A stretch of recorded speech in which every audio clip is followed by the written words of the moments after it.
breaks through our deepest fear.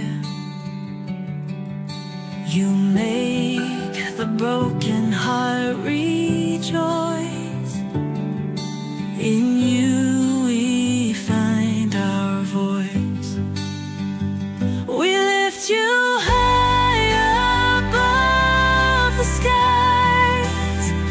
With every breath our praises rise.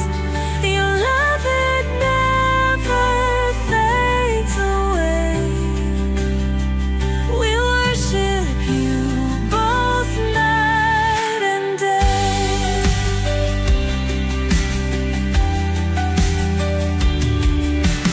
Chains are broken in your name.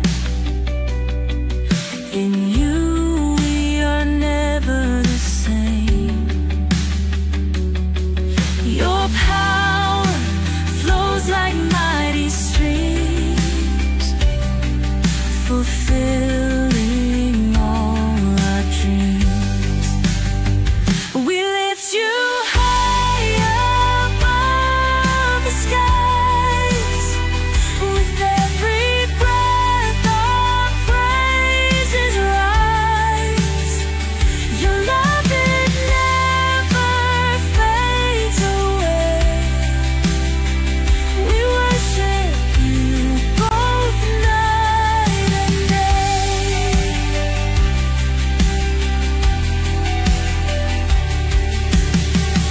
Your name is power, life, and peace. By your word our fears release. You are the hope that fills our soul. In you we find our goal. We lift you high above the skies. With every breath our praises rise. Your love, it never fades away. We worship you both night and day.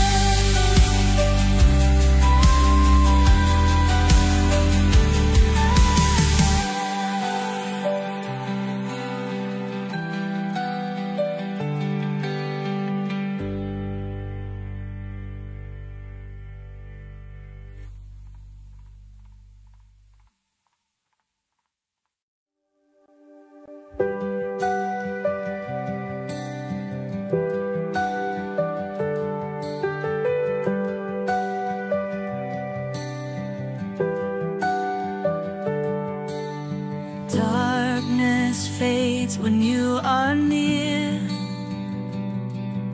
Your light breaks through our deepest fear.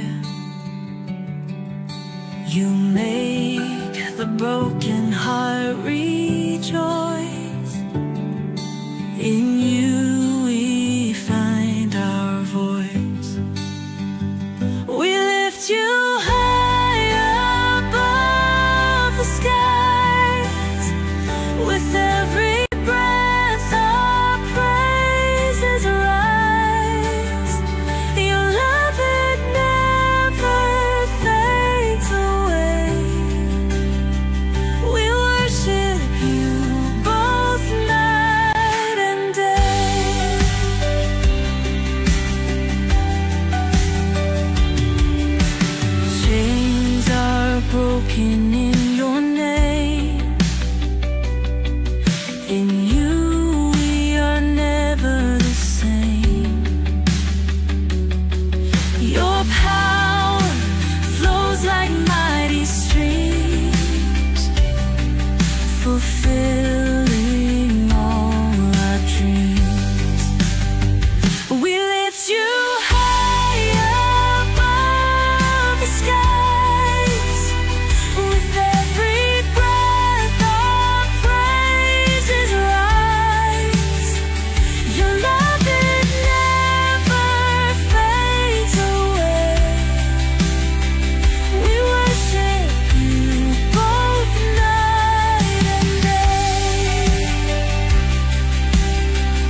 With every breath, our praises rise.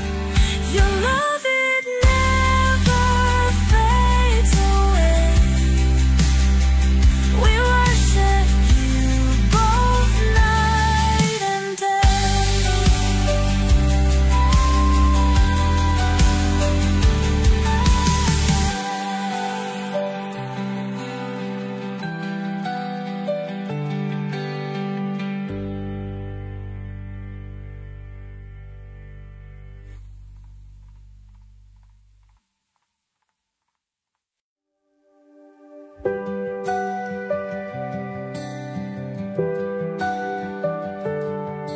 Walking through the valley low, feeling your light around me glow.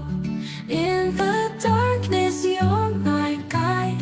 In your love, I will abide. Hallelujah to the King. Lift my voice and let it ring. Jesus Christ, our Savior born. In your grace, I am reborn.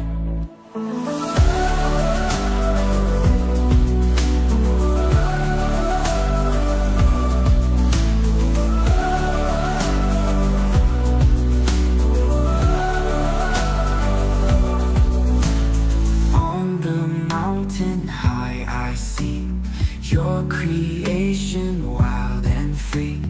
Every heartbeat sings your praise.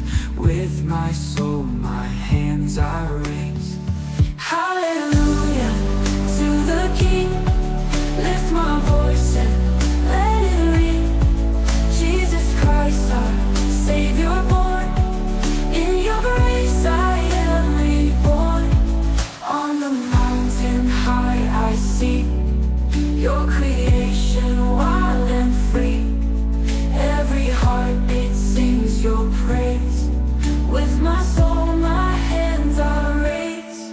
Hallelujah to the King. Lift my voice and let it ring.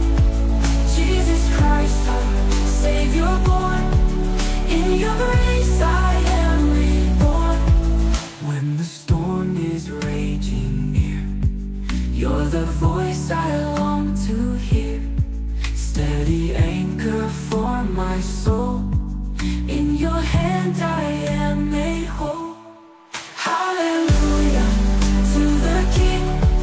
Lift my voice and let it ring. Jesus Christ, our Savior born. In your grace I am reborn.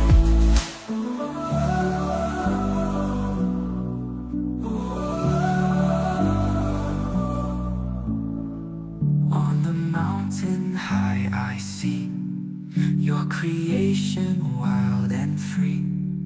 Every heartbeat sings your praise. With my soul, my hands I raise.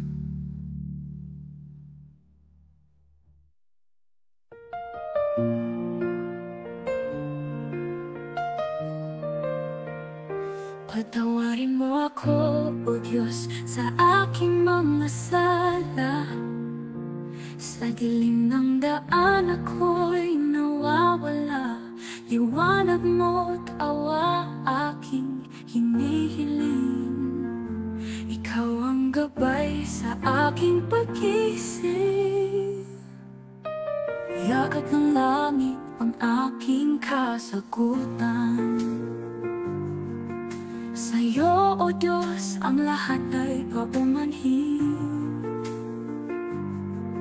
Sa bawat pangako ako'y tumutupad. Sa iyong mga yapak ako'y sumusunod. Patawarin mo kami sa aming kasalanan. Pag-ibig mo't awa sa amin ay lubusan. Sa bawat huni ng aming dasal, sa puso't isipan, ikaw ang aming mahal.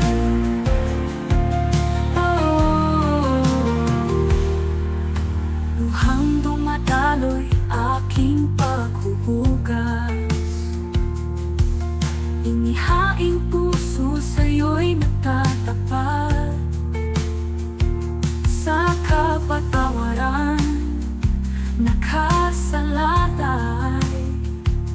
banal na pag-asa sa iyong mga kamay. O Diyos ng awa, kami iyong pakinggan. Sa bawat hinapis, kaluluwa'y alayan. Sa kapighatian, walang hinaharap. Kami umaasa sa iyong mga yapak. Patawarin mo kami sa aming kasalanan. Pag-ibig mo't awa sa amin ay lubusan. Sa bawat huni ng aming dasal, sa puso't isipan, ikaw ang aming mahal. Oh, oh, oh,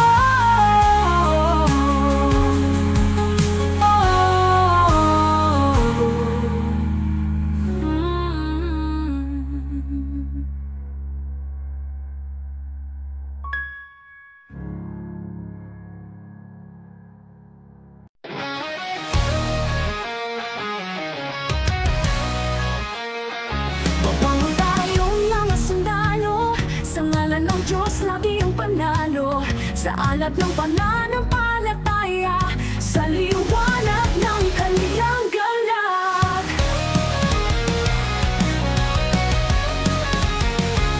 Mga salitang ibinigay, kalakasan nila'y nananatili.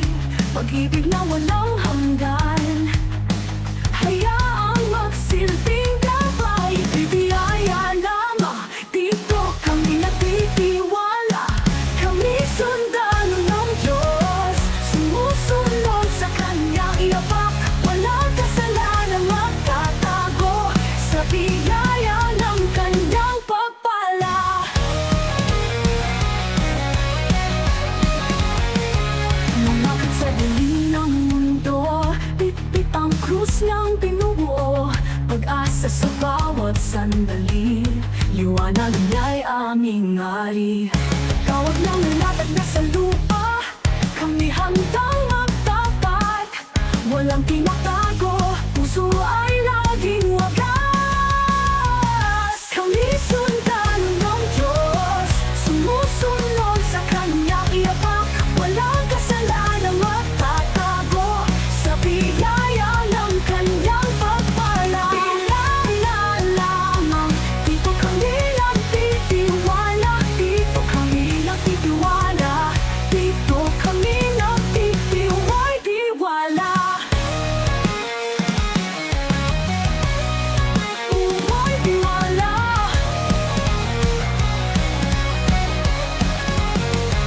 Ito'y biyaya lamang, dito kami nagtitiwala. Kami sundalo ng Diyos, sumusunod sa kanyang iabak. Walang kasalanan magtatago sa biyaya ng kanyang pagpala. Lumakad sa dilim ng mundo, bitbit ang krus ng binubuo. Pag-asa sa bawat sandali, liwanag ni aming ari-ari. Ari-ari, ang aming ari.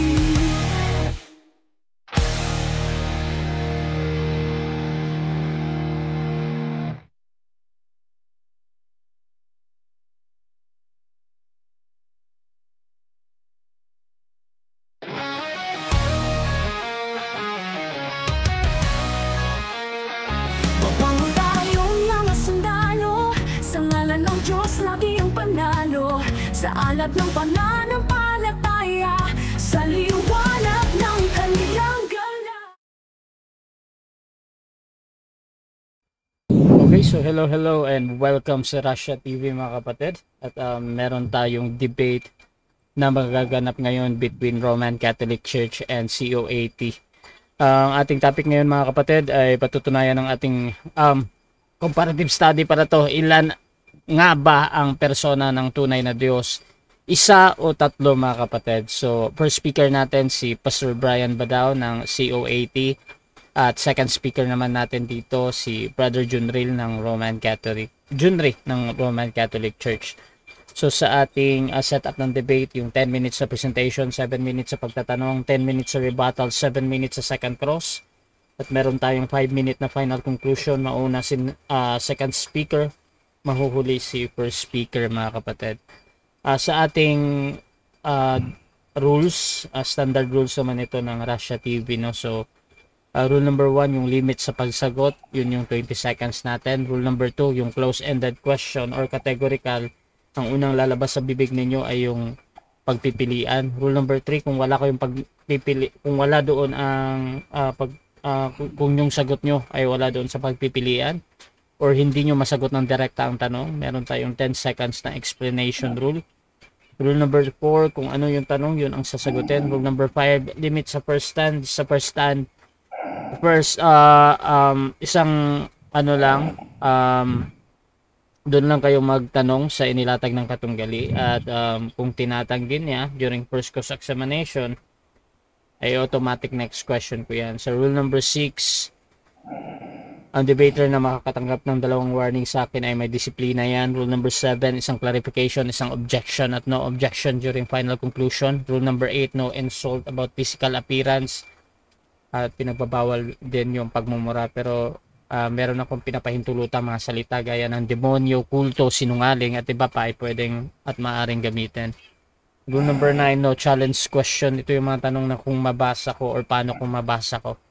Rule number 10, para sa sensitive question or personal question, maaari kayong magtanong mga kapatid, pero maaari ding tanggihan ng sumasagot. Rule number 11, disconnection time limit, 7 minutes lamang ako maghihintay para maka-reconnect ang ating debater. Rule number 12, bilang moderator, meron akong kapangyarihang magtakda ng bagong rules na hindi nakasaad dito kung ito lang naman ay kinakailangan. Na aking pasya ay laging final and executory. Rule number 13, bilang tagapamagitan, ako'y nagsisibing tagapangasiwa lamang ng debate na ito at hindi ako responsible sa anumang pananaw, paniniwala o pahayag ng mga debater. Ang mga sagot at opinyon ay pananagutan ng mismong nagsasalita. Hindi rin ako mananagot sa anumang hindi pagkakunawaan, pagkasira ng relasyon o iba pang epekto dulot ng nilalaman ng debate. So by the way mga kapatid, ako nga pala si Russia Vista. Ako po ay isang Catholic at one of the member ng Templar of Truth at ako po yung tatayong moderator, streamer, timer sa debate ngayon. Ginagamit natin ang ating platform ngayon sa punto por punto, kasama na din yung iba pang streamer dito sa loob. So sumasang-ayon ba ang ating first speaker sa lahat ng nabanggit? Yes po, Brother Russia, sumasang-ayon po. At sumasang-ayon din ba ang ating second speaker? Yes po, Mr. Moderator, sumasang-ayon pag second speaker. Okay, so before natin simulan ang ating debate, syempre gusto ko muna kayong magpakilala sa ating audience sa hindi nakakakilala. Unahin natin ang ating first speaker. Pakilala ka, kapatid. Ayun po, sa lahat po ng mga manonood natin, lalong-lalo na yung mga majority ng mga manonood niyan, mga kaibigan nating mga Katoliko. Ako po si Brother Brian, no? At tayo po yung titindig ngayon as first speaker na ang Diyos ay meron lamang isang persona. And gustuhan ko yung term kanina na pag-aaral. So debate pa rin pero more on pag-aaral po ito mga kapatid, kaya comparative. So yun po, welcome po sa debate po na ito. Nawa lahat po tayo may matutunan. Okay, pakilala din yung ating second speaker. Yes, maraming salamat Bro Rush at ito po ang inyong abang lingkod mga kapatid, Brother John Ray, isa po sa host ng Punto por Punto. So shoutout po sa lahat ng mga viewers ni Brother Russia at mga tagasunod ni Brother Brian Badao. So yun nga, sabi ni Brother Brian, ito po ay more on pag-aaral. So hihimayin natin dito kung ang Diyos na iisa ay iisa lang ba talaga ang persona or tatlo ayon mismo sa banal na Biblia. Maraming salamat and back to you, Bro Russia. Okay, so simulan na natin ang ating debate mga kapatid at bibigyan ko ng 10 minutes sa unang pagpapahayag ang ating first speaker. Sa ating topic ngayon, na ilan nga ba ang persona ng Diyos, tunay na Diyos? Iisa o tatlo? Brother Brian Badao ng COAT, your time start now.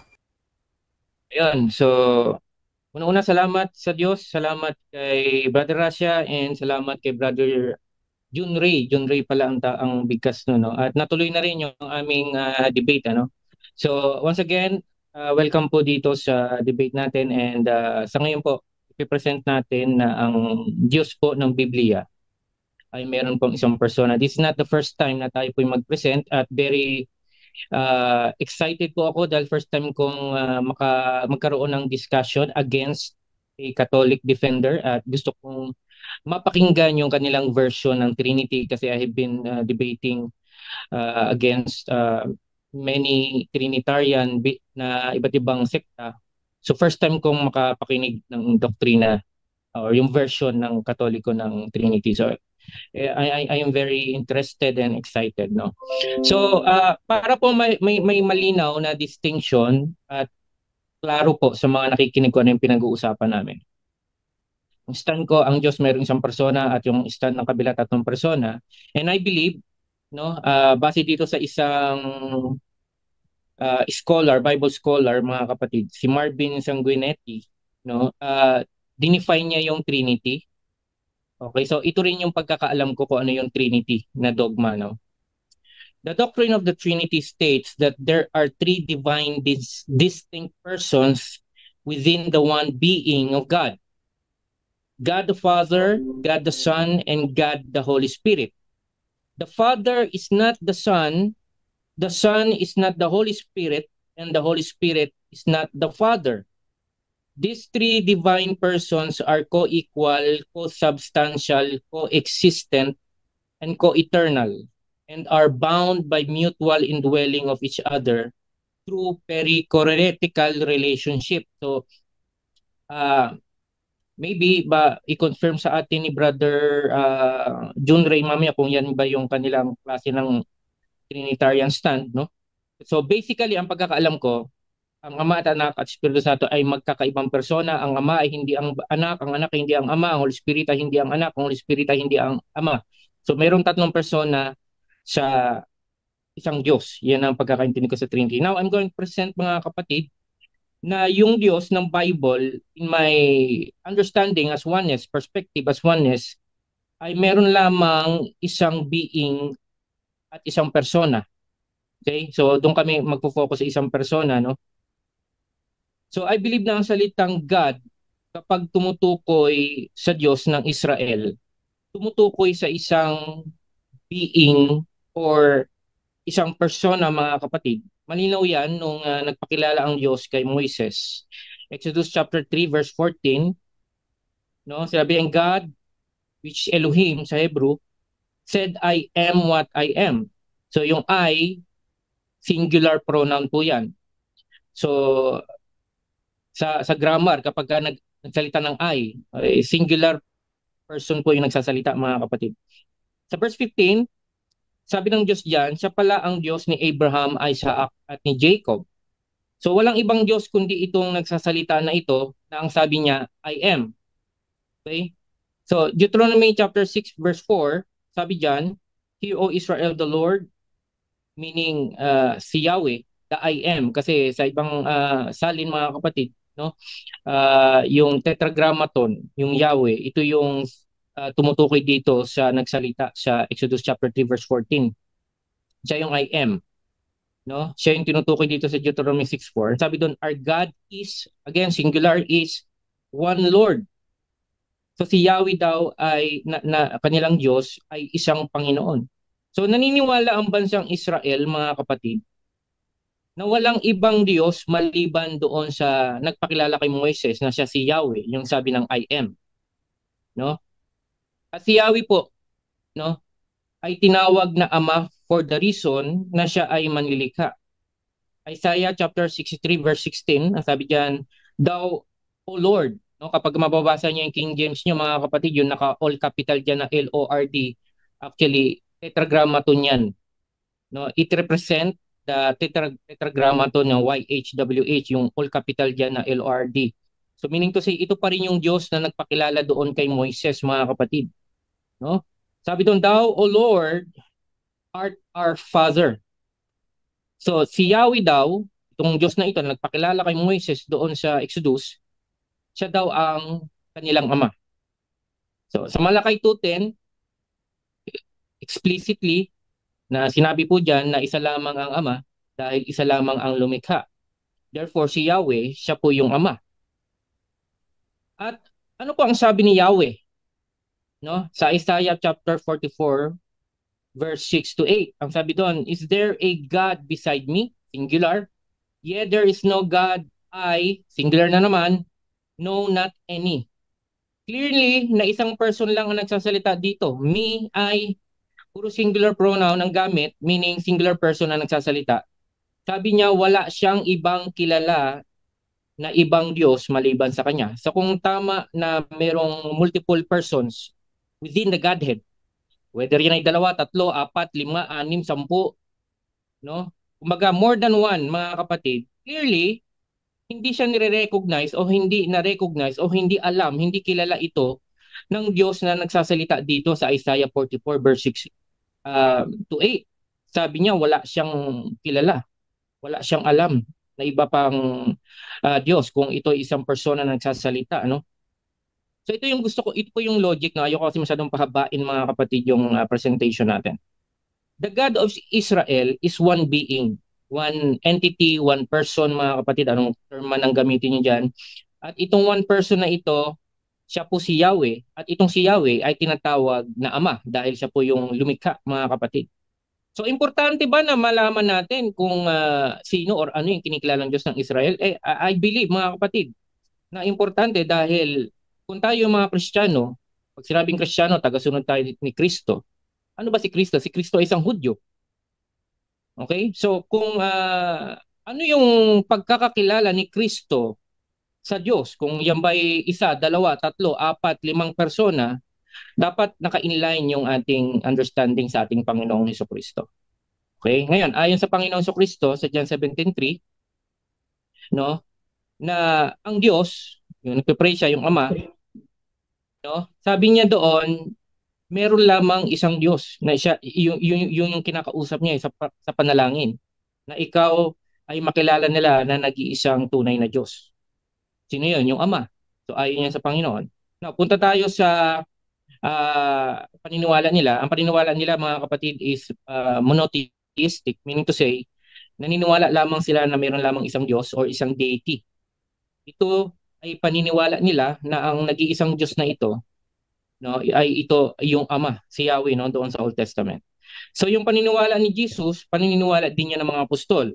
For example, sabi ni Pablo sa 1 John chapter 8 verse 6, there's only one God, the Father. Meron lamang isang Diyos, ang Ama. Okay, wala na siyang ibang binanggit pa doon.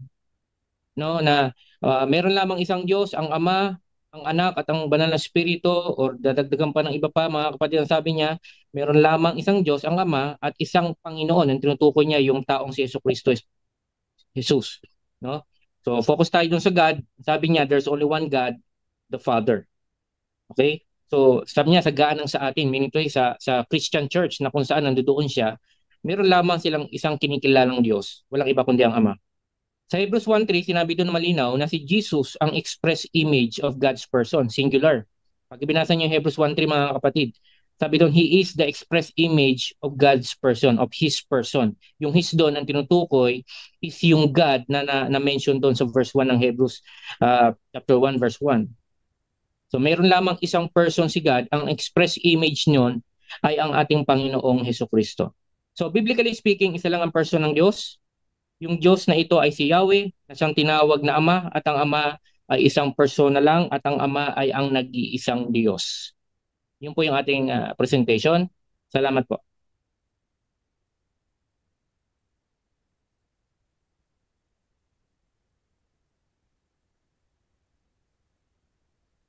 Okay na po, Brother Rasha, nakamute ka po.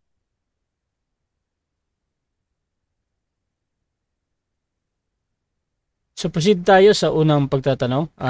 Brother Junry ng Roman Catholic Church. Your time start now, bro. Yes, maraming salamat Mr. Moderator. Yes, Bro Brian, ang unang question ko bro, unang sinabi mo ang Diyos ng Biblia ay isa lang ang persona, no?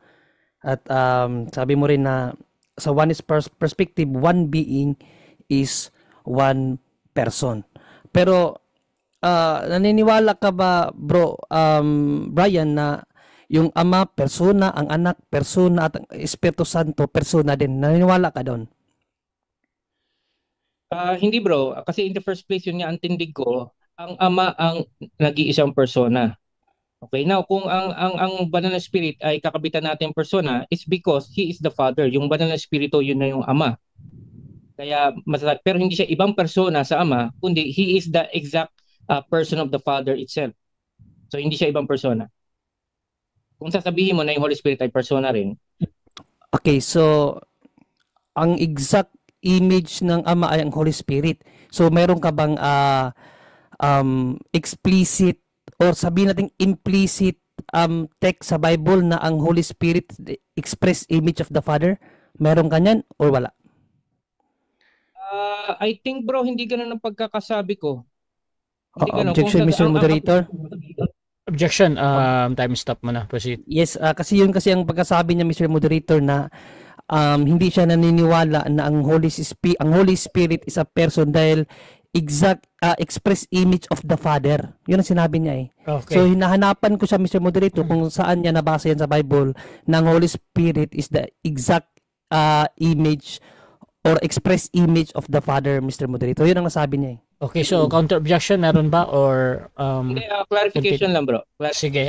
Hindi ganun yung proceed. pagkakasabi ko. Ang sabi ko, yung kung gagamitin yung word na person sa Holy Spirit, then it refers to the Father. Kasi yun yung nature ng Father, yung Holy Spirit. So hindi ko sinabi na express image Okay, ang Holy okay. Spirit.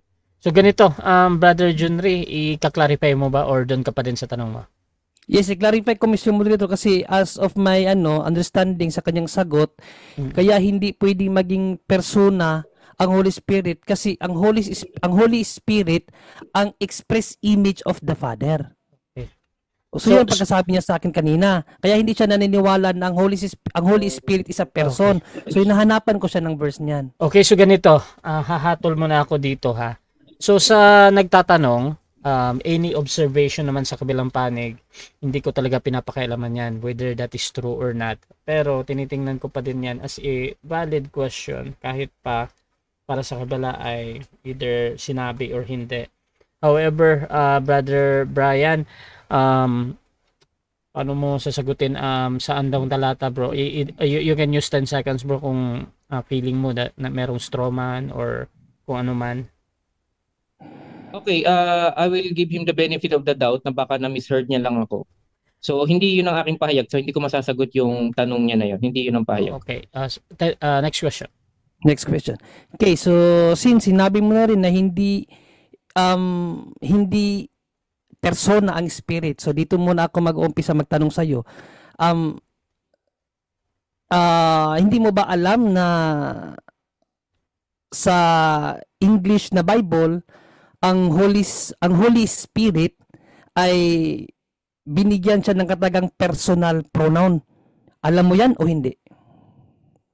Alam mo, hindi? Alam ko, no? Alam. Ang paliwanag ko diyan, hindi ko sinasabi na hindi persona ang Holy Spirit. Ang sinasabi ko, yung understanding nyo na ibang persona ang Holy Spirit sa Ama, hindi ganoon ang aking unawa. Kung ikakabit natin ang salitang person sa Holy Spirit, kasi ito nga ang Ama, Espiritu ng Ama ito eh. Yun yung aking point. Pero yung understanding ng Trinitarian na ibang persona ang Holy Spirit sa Ama, Next hindi question. yun ang aking case. Clarification ba, Mr. Moderator? Time stop. Yes, gusto ko lang maklaro kung ang stand niya kasi kaganina kasi kaya nga hindi persona ang Holy Spirit. Yan ang sinabi niya eh. Tapos ngayon, hindi ibang persona. So gusto ko lang clarify sa stand niyo, Bro Brian, ano ba talagang ang Holy Spirit? Persona or hindi persona? Ganito, Brother Junray. Kasi ang time kanina, naubos na kasi sa pagsagot niya tapos pumasok pa yung clarification. Gusto ko sanang gawin mo na lang yung tanong bro para ma-on ko yung time mo. Sige. Proceed sa tanong. Itanong mo na lang bro. Okay, so gusto ko lang malinawan, Brother Brian, no? Ano ba talaga sa inyo ang Holy Spirit? Persona or hindi persona? Persona o hindi persona? Okay. Ang Holy Spirit po ay hindi persona, the Hindi. same understanding ng mga Trinitarian. So ang sabi ko kanina, kung ikakabit natin yung Objection, salitang Mr. Moderator. Objection, proceed, time stop. Wag siyang mag-strawman na hindi namin kinikilala ang Holy Spirit na persona, Mr. Moderator. Sinabi niya na parehas daw sa ibang Trinitarian. Trinitarian kami, we recognize the Holy Spirit as the third person of the being of God, Mr. Moderator. Okay. So, nag-object doon sa pagpapaliwanag na gaya ng Trinitarian. Pastor Brian, meron ka bang counter-objection or hahatol na ako? Wala naman kasi Okay. yun talaga yung sagot ko. Yung person na sa aking understanding, hindi the same way ng Trinitarian. Kung ikakabit natin yung salitang person sa Holy Spirit, walang iba, kundi kasi yun nga yung Ama. Okay, so ganito. Sa moderator, again, hindi ko pinapakialaman yung sagot. Ang importante lang naman sa akin is yung pagpipilian ba. Ngayon, either nagsasabi si Pastor Brian dito ng tama or mali, proceed pa din. Pastor Brian, 20 seconds ulit, hindi persona, sagot niya. Proceed, Pastor. 20 seconds ulit. Okay. Still pa rin, consistent ako sa sagot ko sa unang tanong niya. Kung ikakabit natin ang salitang persona sa Holy Spirit, dahil nga ito yung espiritu ng Ama mismo, hindi siya ibang persona sa Ama. So kung gagamitin natin siya ng personal pronoun, is because the Holy Spirit is the Father itself, not a different person from the Father, but it is the Spirit of the Father. Spirit. Okay, next question. So, ang sagot mo kasi na kontrahan. Sabi mo, hindi persona ang Holy Spirit, pero siya ang persona ng Father. Ano ba talaga? Persona ng Father ang Holy Spirit o hindi siya persona? Pakiayos yung sagot mo, Brother Brian, para malinawan ng mga nanonood. Okay, salamat. Ang person ng Holy Spirit ay ang Ama. So, yung Holy Spirit kasi, nature yan ng Ama eh.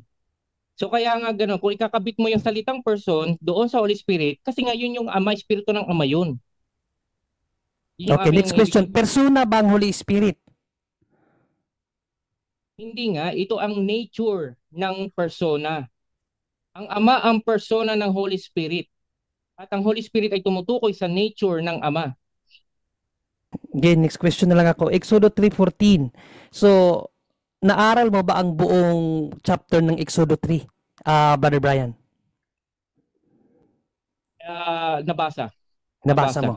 Okay, ang chapter 3 verses 1 to 6, ilang persona ang binabanggit diyan na binabanggit sa nasabing talata? Exodo 3, 1 to 6. Kung ang Diyos na tinutukoy diyan ay yung Diyos ng Israel, isa lang ang tinutukoy diyan. Isang persona lang ang tinutukoy diyan. So, napuna mo ba na mayroong tinawag doon na anghel ni Yahweh or anghel ng Panginoon? Napuna mo yon sa Genesis 3, 1 to 6?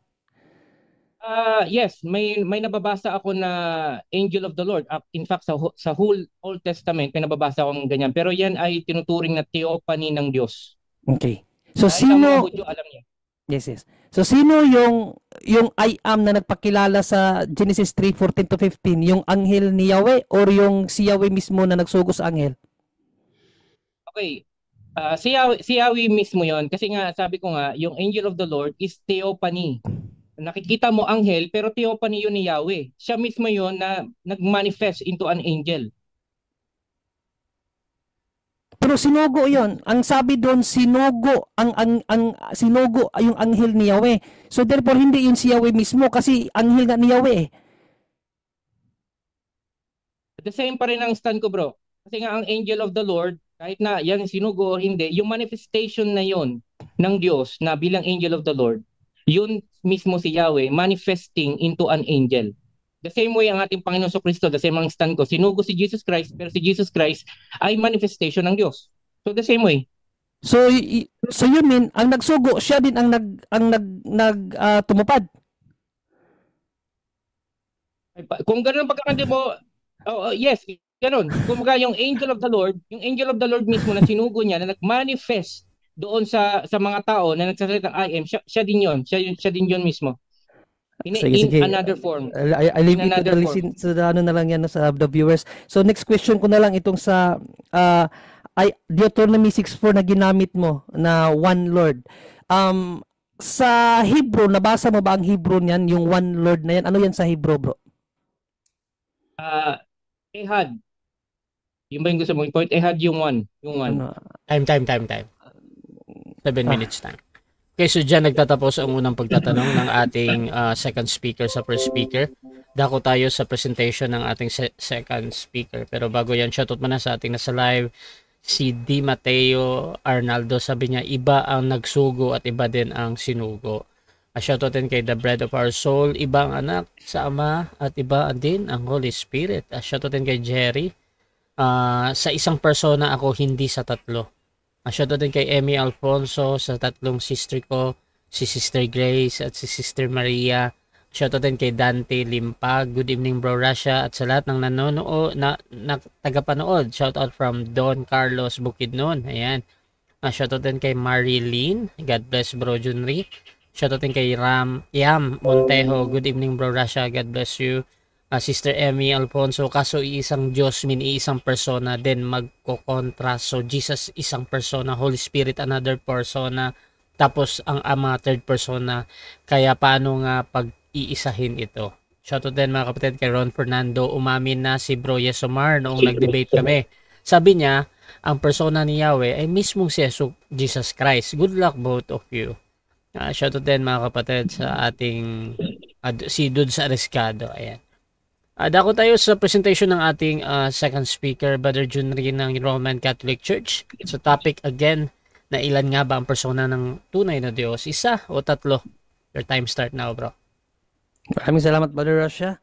So dahil affirmative din po ako, so hindi muna ako magre-rebat doon sa ano niya, paliwanag niya at ang mga sagot niya sa akin, mga kapatid, no? Tayo bilang Trinitarian, so malinaw naman po ang aral ng Biblia, no, at ng simbahan na ang one being of God ay meron pong tatlong magkakaibang persona po, no. So yan po yung Ama, Anak at ang Espiritu Santo. Una, dito natin umpisahan sa unang Timoteo 2:5 kasi malinaw to dito no. Kung babasahin kasi natin tong unang Timoteo 2:5, mga kapatid, na ang Ama at si Panginoong Jesucristo ay hindi isang persona po. Hindi po sila isang persona. Bakit, ano bang sabi dito ni San Pablo? Sabi ni San Pablo, sapagkat may isang Diyos, no, isang Diyos at may isang tagapamagitan sa Diyos. So may Diyos at may tagapamagitan sa Diyos. Sa mga tao, ang taong si Kristo Jesus. So, yung Diyos dito na binabanggit, yan yung Ama. Tapos ang namagitan dito, ang ating Panginoong Jesucristo. So dito, mga kapatid, malinaw na dito palang dalawang magkaibang persona yan. Actually sa 2 John 2:1, mas klinaro ni Apostle John yan Sabi dito, mamunti kong mga anak, ang mga bagay na ito ay isinusulat ko sa inyo upang kayo'y huwag magkasala. At kung ang sino man ay magkasala, ay may tagapamagitan tayo sa Ama. O may tagapamagitan tayo sa Ama, si Jesucristo ang matuwid. So iba po ang Ama, iba po si Panginoong Jesucristo, mga kapatid. Magkaibang persona po sila, hindi po sila iisang persona. Kasi nga namagitan si Kristo sa kanyang Ama. Kung ididirekta natin to sa 2:22, no, sa same same book, 1 John 2, sa 22, mga kapatid, ito ang ating mababasa. Sino ang sinungaling kundi ang tumatanggi na si Jesus ay siyang Kristo? Ito ang antikristo sa makatuwid ay ang tumatanggi sa Ama at sa Anak. So ito palang mga oneness, ano pala to sila sa mga antikristo kasi tinatanggihan nila na iba ang Ama at iba ang Anak. May conjunction na at Mga kapatid, may conjunction na at. Alam niyo ba ang sabi ng isang scholar, no? Pakita ko sa inyo isang scholar, sabi niya dito, mga kapatid, anong sabi ng isang scholar? Pakita ko sa inyo kung ano ang sinabi ng isang scholar. Okay, wait Ito, basahin natin ang sinabi ng isang scholar, mga kapatid. Ano ba yung at? Ito, sabi na dito, the conjunction and, sa Tagalog at, separates the subjects into distinct forms. Yung at or and, separates the subjects into distinct. So magkaiba po talaga. Ibig sabihin, yung Ama hindi yun ang Anak at yung Anak hindi po yun ang Ama, mga kapatid. Kasi nga, distinct sila Magkaiba ang kanilang persona, mga kapatid. No, kung balikan natin pagbasa dito sa 22, sabi dito ni Apostle John, Sino ang sinungaling kundi ang tumatanggi na si Jesus ay siyang Kristo? Ito ang Antikristo. Sa makatuwid ay ang tumatanggi sa Ama at sa Anak. Hindi sinabi ni John na ang tumatanggi na ang Ama, siya ang Anak. Hindi daw eh.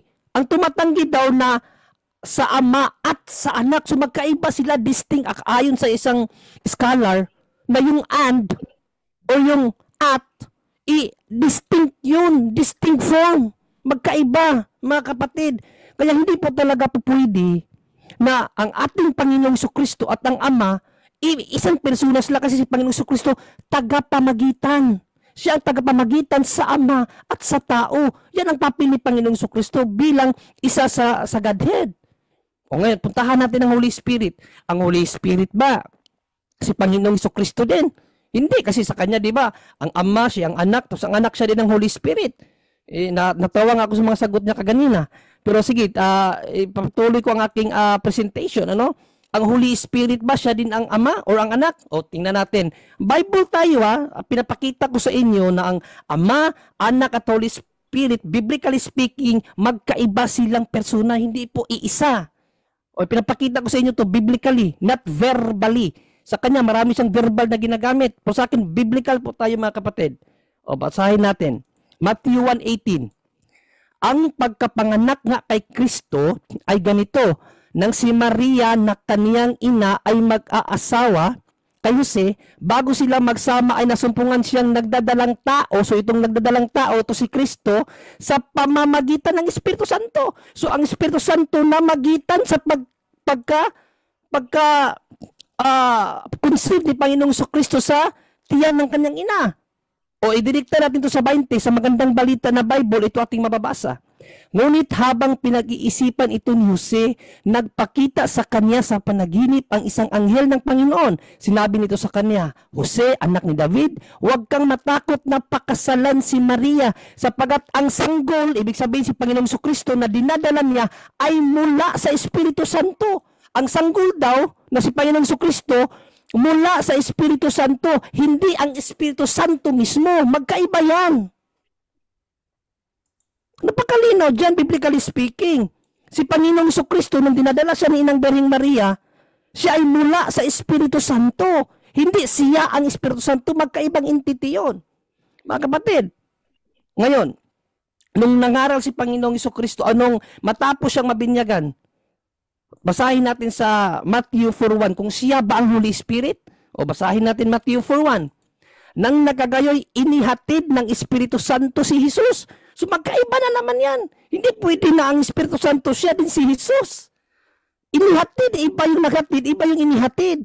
Ang naghatid kay Jesus, ang Espiritu Santo. Napakaliно yan mga kapatid. Oh, dito natin pakita na sa Bible talaga magkaiba ang persona ng Ama, Anak at Espiritu Santo. Matthew 14, 16, 17, 26 mga kapatid. Ito ang panalangin ni Panginoong Jesucristo. Dadalangin ako, first personal pronoun, sa Ama. Kung siya pa ang Ama, dapat sinabi niya dyan, dadalangin ako sa sarili ko. Hindi, dadalangin ako sa Ama.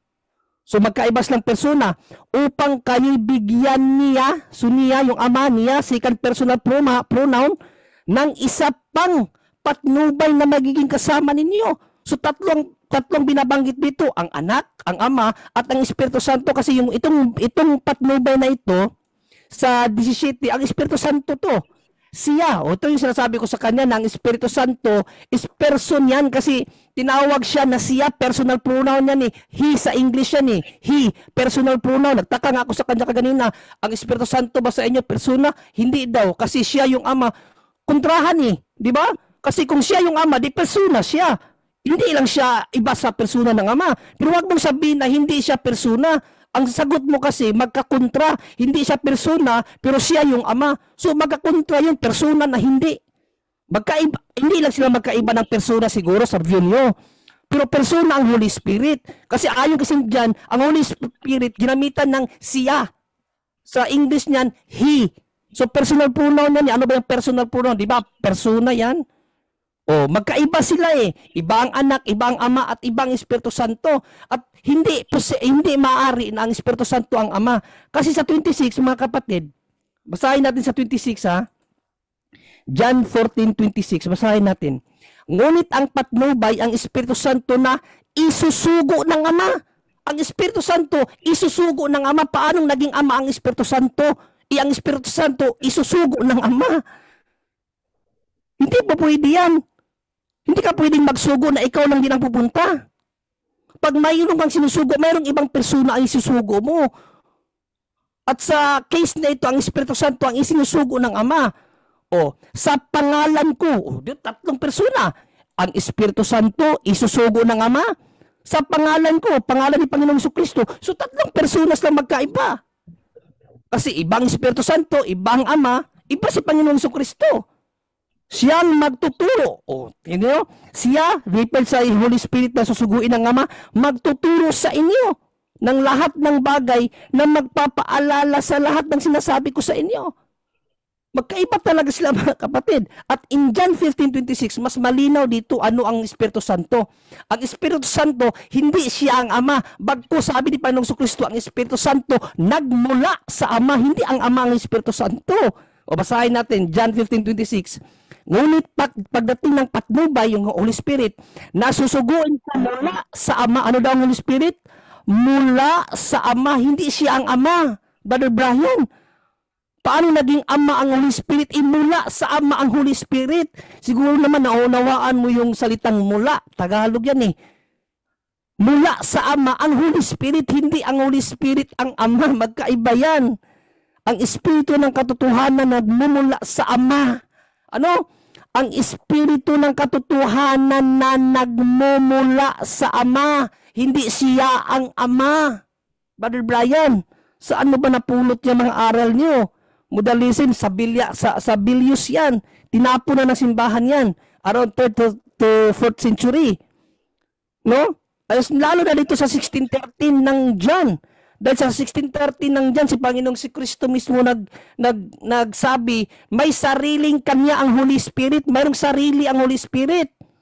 O, ngunit pagdating ng Espiritu ng katotohanan, papatnubayan niya kayo sa buong katotohanan, sapagkat ang sasabihin niya ay hindi mula sa kaniyang sarili. Ang Holy Spirit may sariling kanya. Time. Maraming salamat, Mr. Moderator. Okay, so dyan nagtatapos ang second speaker, first stand niya to.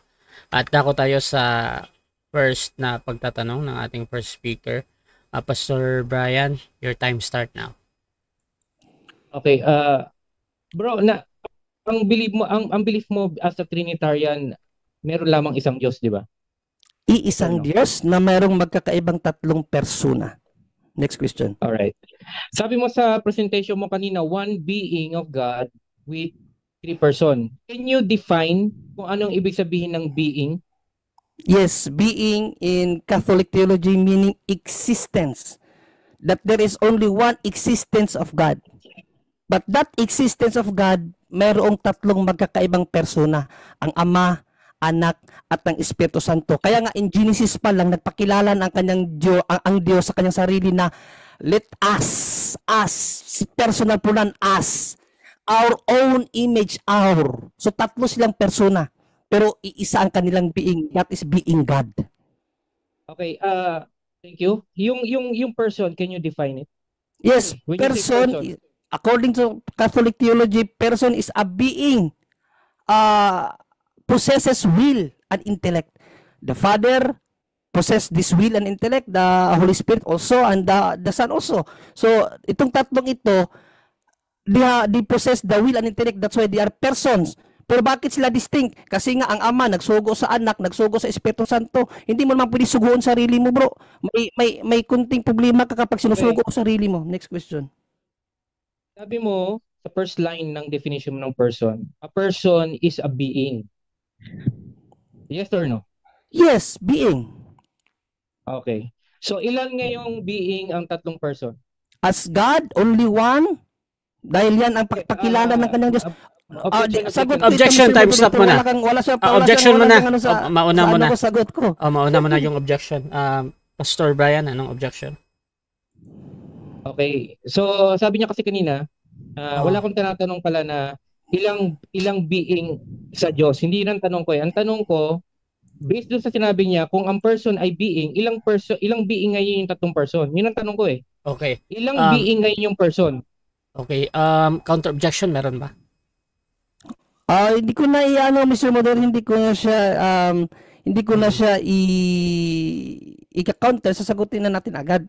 Okay, so ito hahatol na tayo mga kapatid. Sa tanong na ilan, ang hinihintay ko lang naman na sagot is magbanggit ng number. So, any number will do sa moderator, either that is correct or not, ha? So, Brother Junri, proceed ulit sa sagot. Yes, pakiulit yung pinakatanong niya, Mr. Moderator, Time stop pa ulit. masundan natin. Okay, salamat Brother Junri. Sabi mo kasi, a person is a being. So, ang tanong ko sa'yo, follow-up question ko, kung person is a being, ilang being yung tatlong persona? Isang being lang. Dahil being means substance. Ang kanilang pagka-Diyos, babasa tayo ng reference. Ayon sa isang scholar na si Reverend Jacob Trent, isang protestante, sabi niya dito, being is defined as substance, nature, essence, and is defined in the Greek as ousia, hindi person. Dahil ang person, who God is. So, in persons of God, there are three. There are three according to the scholar. So, hindi pala nakita dyan, wait lang mali pala yung napakita ko. So, okay. So, mali yung naipakita ko na reference, pero sige lang mamaya. Okay. Bro, yung person ba, pwede nating, tatlong persona, Ama, Anak, Espiritu Santo, pwede ba nating sabihin na ako, isa akong persona, ikaw, isa kang persona? Doon sa definition mo ng person? Yes or no? Yes, kaya nga magkaiba tayo ng persona eh. Magkaiba tayo ng persona bilang tao. Pero ang Diyos kasi is wala siyang katulad. So ang Diyos, iisa lang ang kanyang being, ang kanyang existence, ang kanyang substance, nature. Yan ang ibig sabihin ng being when it comes to God. Nature, substance according to scholars. Okay? So iisa lang ang kanilang nature, being God, but their persons are distinct. Next question. So kung ang being pala ay nature, ito bang sabihin na yung tao ay nature din, the same way na yung Diyos ay nature? Yes or no? Objection, clarification mo na, clarification, Mr. Moderator. Okay, hindi ko magets ang tao ay nature din. What you mean ang tao ay nature din? Salamat, Brother John Ray. Yung sabi mo kasi ang being pala ay nature, pwede mo bang sabihin na yung tao, tayo, pagiging tao natin, is that a being or nature? Nature na yung pagiging tao natin. Maraming salamat. Okay, sasagutin ko na, Mr. Moderator. Okay, so proceed, time ratio. So, umpisahan ko sa being para mas maunawaan mo, bro. Kaya nga ganina sabi ko, being refers siya as existence. So, lahat ng existed has a being. Okay? So, lahat ng existence has a being. So, mayroon lang pinagkaiba dahil ang Diyos, ang being ng Diyos is only one. Okay? Ang tao kasi, equivalent ng tao kasi, one being, one person. Magkaibang sa tao sa Diyos. Alright, okay. Dito sa 1 Timothy 2:5 na ginamit mo kanina, sabi mo, ang sabi doon, isang Diyos at isang tagapamagitan. Tama ba? Yes, according to the text. Next question. Iko-confirm mo ba yung sinabi mo na yung isang Diyos doon na sinasabi mo ay ang Ama? Yes or no? Yes, kung unawain mo yung talata, refer yun sa Ama kasi St. Paul sa kanyang pangangaral 1 Corinthians 8:6 tinutumbok niya ang one God as the Father. So sa reference dyan, magkaiba talaga sila ng persona. Pero does not mean na hindi Diyos si Kristo dyan. Diyos of course si Kristo kasi naniniwala ka nga na Diyos si Kristo eh. Next question. Yes, naniniwala ako ng Diyos si Kristo, pero Christology kasi yung topic na yun. Ang topic natin, tatlong persona. Objection, Mr. Moderator, magtanong lang siya agad. Objection, direct question daw, is possible. Stop. Okay, sige. Pasensya na, sorry. So, kino-compare mo pala na yung nag-iisang Diyos dito sa 1 Timothy 2:5, yung word na God, ay ang Ama. Ang tinutukoy, wait lang. Ay, di pa pala tapos. Sige. Okay, sorry. Proceed lang. So yung Christ ba na tinutukoy dito ay ito ba ay divine person or human person? Yung sa talata na ito, specific na talata, ang tinutukoy ba dito human person na si Christ? Yes or no? Paulit mo na, Mr. Moderator, di ko na-get yung Time tanong. stop bag pa ulit. Oo. 1 minute and Hindi ko 28 seconds pa. Okay. Proceed. Okay, yung tinutukoy ba dito na si Jesus Christ? Ano ba sabi mo kasi person siya dito eh. Person siya na ano, divine person or human person kasi sa talata? Both human Both. and divine. Both human and divine siya diyan. Pero ang issue diyan is yung kaniyang kung ano siya nung siya ay nagpunta dito, siya ay tagapamagitan. So dahil tagapamagitan siya, meron siyang pinagitnaan. Sino 'yon? Ang Diyos, refer sa kanyang ama at ang tao. So hindi siya mismo yung ama kasi siya nga ang namagitan para sa ama. So yun ang point diyan. Alright. Okay. So, kung sinugo ng ama ang anak at sabi mo nga si Kristo ay both human and ano, ibig sabihin hindi na member ng Diyos ang anak. No, hindi. Bakit naman hindi member? Basta- Mali ang ano, mali ang hindi pa ako tapos sumagot. Yes. Mali yung ano mo, Okay, yung sige. presumption mo. Mali yung presumption mo na hindi na siya membro. Never naging hindi membro kasi kung babasahin mo nga ang John 8:29, kasama ko ang ama tapos hindi na siya membro. Hindi nawala ang kanyang pagka-Diyos nung siya ay isinugo. Nananatili yun. Okay, so sabi mo never na hindi naging member. Pero ang sabi mo dito, Objection, Mr. Moderator. yung isang Objection. Ano yung sinabi niya never naging member? Klaruhin. Hindi ko sinabi na never naging member. Clarification, sabi ko never hindi naging member. Never hindi naging member. So lagi siyang member. Okay. Okay. Proceed. Yes. Akala ko. Proceed balik sa tayo. proceed sa tanong. Ikaw naman bro to. Yun ang kung always pala Time siya issue. member, bakit ang tinutukoy dito sa God, 1 Timothy, yung ama lang? Yes, kasi ang tinutumbok kasi diyan ang role ni Panginoong Jesucristo nung siya isinugo. Time. Ang role niya is tagapamagitan. 7 minutes So time. namagitan siya Time, sa ama, so therefore time. hindi siya mismo ang ama. Next. Okay, maraming salamat. Okay, Mr. so dyan nagtatapos ang first stage ng ating debate at dako tayo sa rebuttal mga kapatid. Pero bago yan, shoutout muna sa ating nasa live mga kapatid. Nandyan si Samson Rosin, Amy Alfonso, hindi maaring maging persona ang espiritu dahil kahit bulat-latin ang Bible, walang mababasa na ang espiritu ay persona. Yan ang kapahayagan or kapanahunan ng naghahayag ang Diyos. Shoutout din kay Di Mateo Arnaldo, one God in three person nga.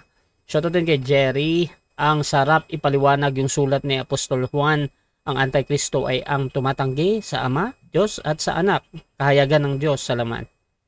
Shoutout din mga kapatid kay Alan Darusin, ang persona ay ang Ama, Anak at Holy Spirit na may tungkulin at pamamahala, kaya tinatawag na Diyos, pero ang katawagang Diyos ay hindi persona kundi tungkulin. Shoutout din kay The Bread of Our Soul, ang Diyos hindi dapat gamitin ng being kasi tumutukoy sa creation. Shoutout din mga kapatid kay Emil Alfonso, pero iba-iba din mga Trinitarian, bro John Real. May Trinitarian 3 Diyos at Trinitarian 3 in 1. Shoutout din mga kapatid dito kay Samuel Tahuda, third person ang niya, hindi second. Shoutout din kay Leluch Labena, magandang umamin na magkaibang persona ang ama at anak by Junri. Shoutout din mga kapatid kay Di Mateo, makinig kayong mabuti kay bro Junri nang may matutunan kayo. Shoutout din kay Grace Barrios, good evening daw everyone, at kay Eme Alfonso, ayan. So, tuloy-tuloy tayo dito. Bro Brian, rebuttal, your time start now. Okay, salamat sa kausap natin si Brother Junri. Masarap talagang kausap si Brother Junri. Anyway, mga kapatid, gusto ko lang i-address yung strawman doon sa presentation niya, no? Kasi lumalabas doon na hindi ako naniniwala sa Ama, Anak at Espiritu Santo. Okay, so actually, basically mga kapatid, that's not our subject. Ang subject namin, papatunayan niya na yung Diyos ay may tatlong persona. Pero so far mga kapatid, if we're going to listen doon sa kanyang presentation, yung term na tatlong persona, mula lang sa bibig niya eh. Wala akong tutol na iba ang Ama at Anak Pero hindi porket iba sila ay magkaibang persona na. That is an assumption na galing sa kanya. Ang akala ko kasi papatunayan niya in the one substance, one being of God, may tatlong persona. Pero nag-focus siya doon sa Christology. Lumalabas, pinapatunayan niya na Diyos si Kristo. Paniniwala ko rin yun. Wala kami sa subject ng Christology eh. Ang subject namin, papatunayan niya na may tatlong persona sa Diyos. Hindi niya papatunayan na ang Ama ay iba sa Anak, ang Holy Spirit ay iba sa Ama. Hindi yun ang papatunayan niya eh. Ang papatunayan niya may tatlong persona sa Diyos. Yun ang papatunayan niya. O kung sasabihin niya sa akin iba ang Ama sa Anak, agree ako doon. Kasi ang tinutukoy na anak yung kalagayang tao. Diba? Ngayon, ano pong strawman doon? Kasi lumalabas po na para bang sa presentation niya, hindi ako naniniwala sa Ama, Anak, Espiritu Santo. So to be clear mga kapatid, to clarify, bilang isang oneness po, naniniwala kami sa Ama, Anak, at Espiritu Santo. Ang hindi namin pinapaniwalaan is yung dogma ng Trinitarian na yung Ama, Anak, at Espiritu Santo ay magkakaibang persona. And I was hoping na iyon ang ipipresent niya na talagang papakita niya na malinaw na iba ang anak, ang anak ay ibang persona sa ama, ang ama ibang persona sa Holy Spirit. Ngayon, puntahan ko yung sinasabi kanina may personal pronoun ng ating Panginoon Kristo. Actually, ang Greek word ng spirit kasi ay pneuma, which is a neuter. Neither yan ay wala siyang ang pinaka-gender niya neuter siya mga kapatid. Okay? Ngayon, bakit nagkakaroon ng pronoun mga kapatid yung Holy Spirit? Kapag sa context kinakabit siya sa isang person. Halimbawa, yung espiritu ni brother sabi ko spirit of brother Junri. Oh. Kinabit ko na sa kanya. We understand mga kapatid na yung Holy Spirit holy, no? Adjective. O yung spirit dinidescribe kung ano yung essence ng Diyos. Spirit siya. Okay, so yun yung sinasabi natin. Ang tinutukoy doon na Holy Spirit is the nature of God. Ngayon, kung gagamitan mo siya ng pronoun, kakabitan mo siya ng salitang person, ang person ng Holy Spirit ay yung Ama. Okay? Ngayon, ang dinideny ko doon, ang nire-reject ko is yung Holy Spirit ay ibang persona doon sa Ama at ang Ama ay ibang persona doon sa Holy Spirit. Now, doon sa question niya mga kapatid, na sabi niya ang nagsugo siya din ang sinugo. Wala naman ako makitang doon eh. Wala akong makitang issue doon kung ang Diyos ay mag-manifest. Kung magmamanifest siya Holy Spirit, wala akong makitang language na problema sa kanya, na isusugo niya yung manifestation niya na angel. The same way mga kapatid sa Holy Spirit, sa ating Panginoon Kristo, bilang oneness naniniwala ako no na ang anak no ay manifestation niya at ang sabi nga ng Bible sinugo niya yung anak. So wala rin sa akin problema na kung yung angel in my son, kahit ang mga Hudyo naniniwala na ang angel, yung visible na presentation na yun ng Diyos, ay visible manifestation ni Yahweh na tinatawag nilang angel of the Lord. Yan ang paniniwala ng mga Hudyo. Na ang ibang term na ginagamit nila is yung theophany, no? Ginagamit ng mga scholars, theophany ang tawag doon mga kapatid. So wala akong problema kung ang Diyos ay mag-manifest as angel and then susuguin niya yung manifestation niya. There's no issue. Sa kanya problema yon. So akin hindi. So walang real dilemma, walang real argument ako nakita doon mga kapatid representing yung tatlong persona na sinasabi, no? Kanina malinaw ang stand ko kasi sa aking presentation, ang nag-iisang Diyos ay ang Ama. Alright? At ang kinonfirm niya sa 1 Timothy 2:5 na yung nag-iisang Diyos pala doon yung Ama. Ngayon, kung always palang part ng Godhead ang anak, bakit naman this time doon sa salitang God hindi nakasama yung anak, yung ama na lang? So meron pong inconsistency doon. 'Di ba? Kasi kapag pinadefine mo sa kanya kung ano yung God, tatlong persona daw 'yan. And then all of a sudden sa 1 Timothy 2:5 yung God doon, yung ama na lang. Nasaan na yung dalawa? Buti nga hindi ko pa tinanong kung nasaan na yung Holy Spirit eh. 'Di ba? So ngayon mga kapatid, pinadefine ko sa kanya kung ano yung being. Alright? And then yung person. Kasi iyan ang pinapadefine ko sa lahat ng mga nakadebate ko ng Trinitarian. No? First definition niya, first line ng definition niya, a person is a being. No? Kung gagamitin ko yung first definition na yun, mga kapatid, lalabas may tatlong being talaga within God. No? Lalabas may tatlong Diyos. Tritheist ang dating. Hindi siya Trinitarian. Tritheism dating, no? So kung ang substance pala na God ay parang parehas ng nature ng tao at ako ay isang tao, si Brother Junior isang tao, si Brother Rasha ilang tao kami, tatlo kami, 'di ba? So meron ditong inconsistency doon sa definition na ibinigay niya. All of a sudden, yung person pala is a being and then magiging general na pala yung being na yon. Saklaw na pala silang tatlo. Samantalang sinabi niya, a person is a being. Kahit na i-replay niya mga kapatid, yun yung definition niya. A person is a being. O, titanong ko siya kung may tatlong person sa Diyos, ilang being sila? O, isa lang daw. Pero sabi niya, person is a being. Tatlong being yon. Lalabas talaga tatlong Diyos, mga kapatid. No? Ngayon, mamaya may gusto kong itanong sa kanya sa presentation niya about Matthew chapter 1 verse 18-20. Kasi dito binanggit niya, nagdalang tao si Mary sa pamamagitan ng Holy Spirit. Okay, so meron akong gustong specific na clarification lang diyan, no?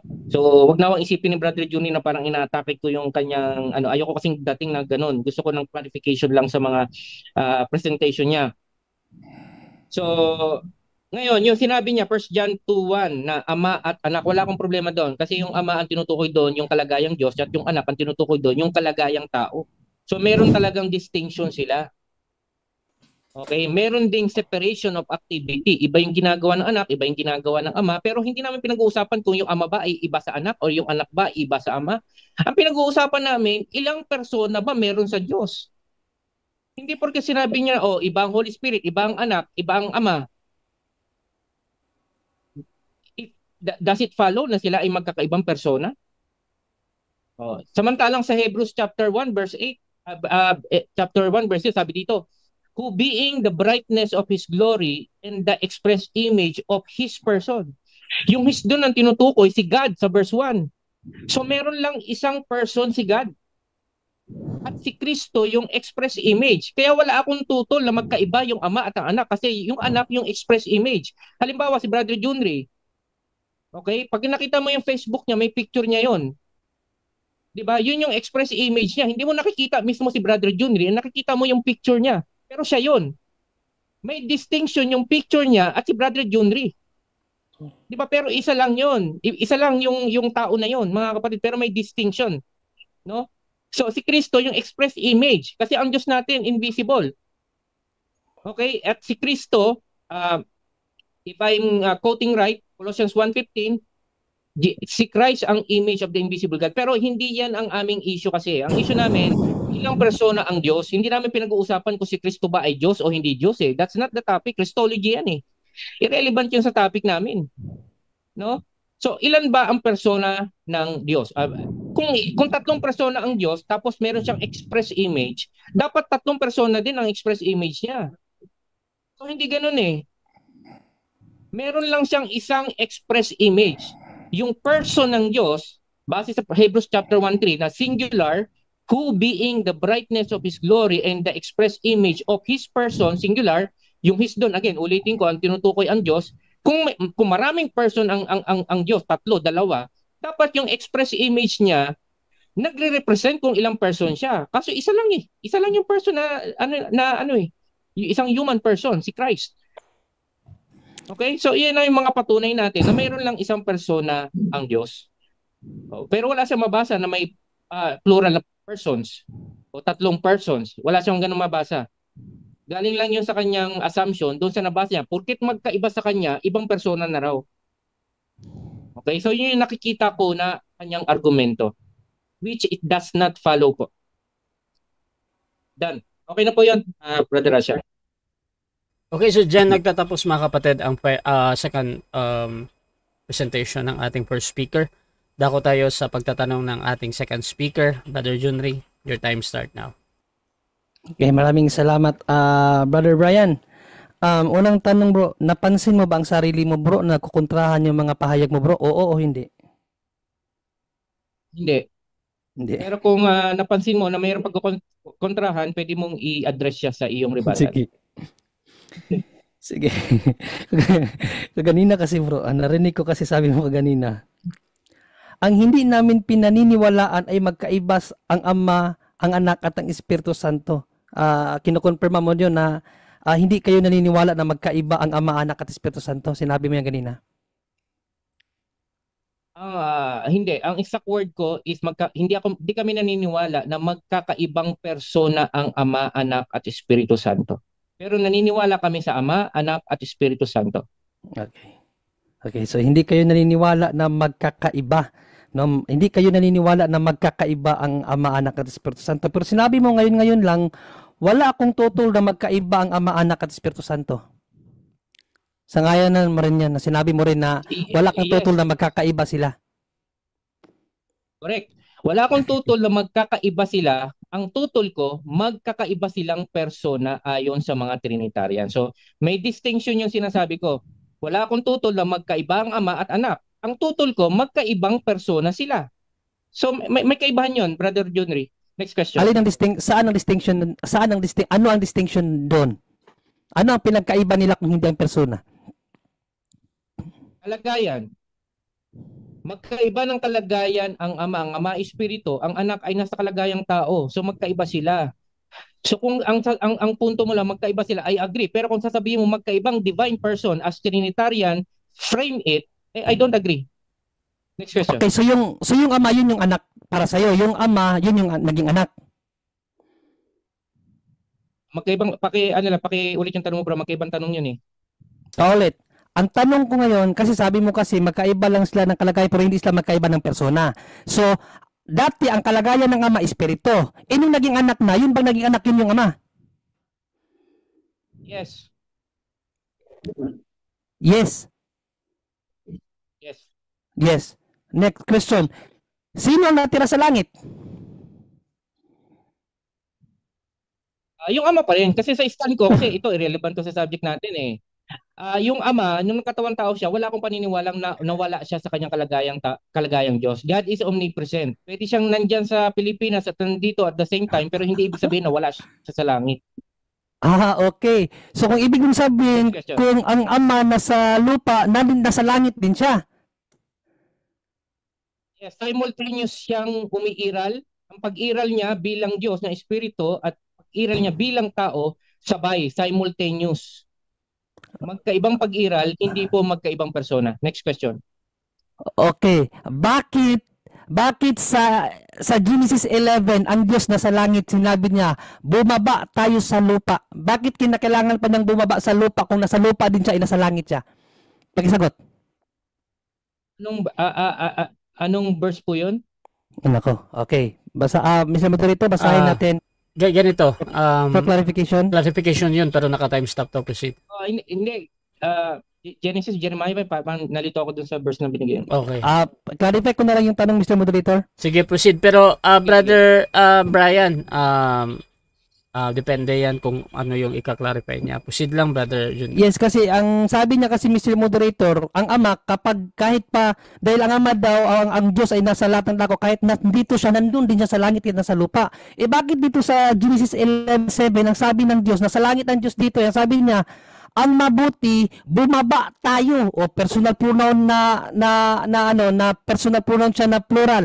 Tayo, bumaba tayo. Nasa langit siya, ba't kinakailangan pa niyang bumaba kung nasa lupa din siya kahit nasa langit siya? Paki-explain mo yan. Okay. Yung plural pronoun lang dyan, tayo, mga angels ang kasama niya dyan. Objection, Mr. Moderator, objection.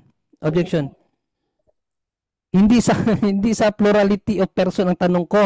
Ang question ko, bakit kinakailangan pang bumaba ng Diyos sa langit? Kung nasa lupa din siya kahit nasa langit siya. Kasi yun ang arguments mo na mayroong Ama sa langit kahit na yung Ama para sa iyo si Kristo yun na nasa lupa.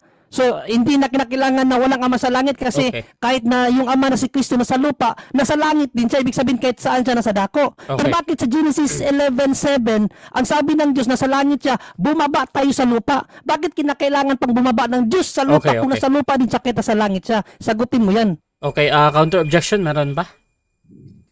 Ready nang sumagot. Wala naman akong counter objection. Okay, pero so, sa akin kasi irrelevant yung question niya. Pero sige, subukan ko sagutin. Okay, so ganito, hahatol muna ako. Ang question dito, bakit? Ang sagot dapat dito is explanation naman, tapos open-ended question. So, any reason, tatanggapin ng moderator ha.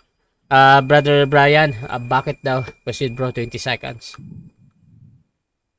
Alright. So, irrelevant siya sa topic kasi na ang ama at ang anak ay sabay na umiiral. Wala naman ako sinabing always present ang Diyos sa lahat ng dako. That is irrelevant to the argument. Okay, kaya yung tinatanong niya ako, wala problema sa Diyos na sabihin niya na bumaba siya kasi wala naman akong stand na God is always present everywhere. Wala akong ganung stand. Next question. Okay, so sa aral nyo pala, ang Diyos is hindi pala omnipresent ang Diyos sa inyo. Oh, He is omnipresent pero magkaiba tayo ng understanding ng omnipresence ng Diyos. Sige, ano ang omnipresent sa inyo? Nasa lahat ng dako o wala sa lahat ng dako? No, sa susunod na yan, irrelevant. Sige. Sige, next question na lang. So, okay. Sige, next question na lang. About naman sa ano. So, si Panginoon, yung Ama, yun si Panginoong Jesucristo para sa iyo. So, nung umakyat si Panginoong Jesucristo sa lupa, sino ang nung umakyat si Panginoong Jesucristo sa langit, sino ang natira sa lupa?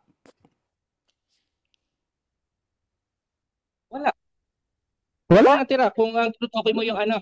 Kung yung tinutukoy mo yung anak, wala siya doon. Nandun siya sa presence ng Ama. Nasaan ang Holy Spirit? Umakyat siya sa nasaan yung Holy Spirit? Yun nga ang spirit ng Ama. Kung nasaan yung Ama, yun yung spirit ng Diyos. Nasaan ang Holy Spirit? Nung umakyat si Panginoong Jesucristo sa langit, nasaan ang Holy Spirit? Hindi ko ma-gets yung tanong, bro. Paki-clarify yung tanong mo. Okay. Di ba? Sabi ni sa Ebanghelyo, sabi ni Panginoong Jesucristo, pag akyat ko sa langit, ipapadala ko ang aking espiritu na nagmula sa Ama sa pangalan ko. Okay, so ang question ko, nasaan ang Holy Spirit nung umakyat si Kristo sa langit? Kasi sa inyo, isa lang sila eh. So nasaan ang Holy Spirit nung umakyat si Kristo sa langit?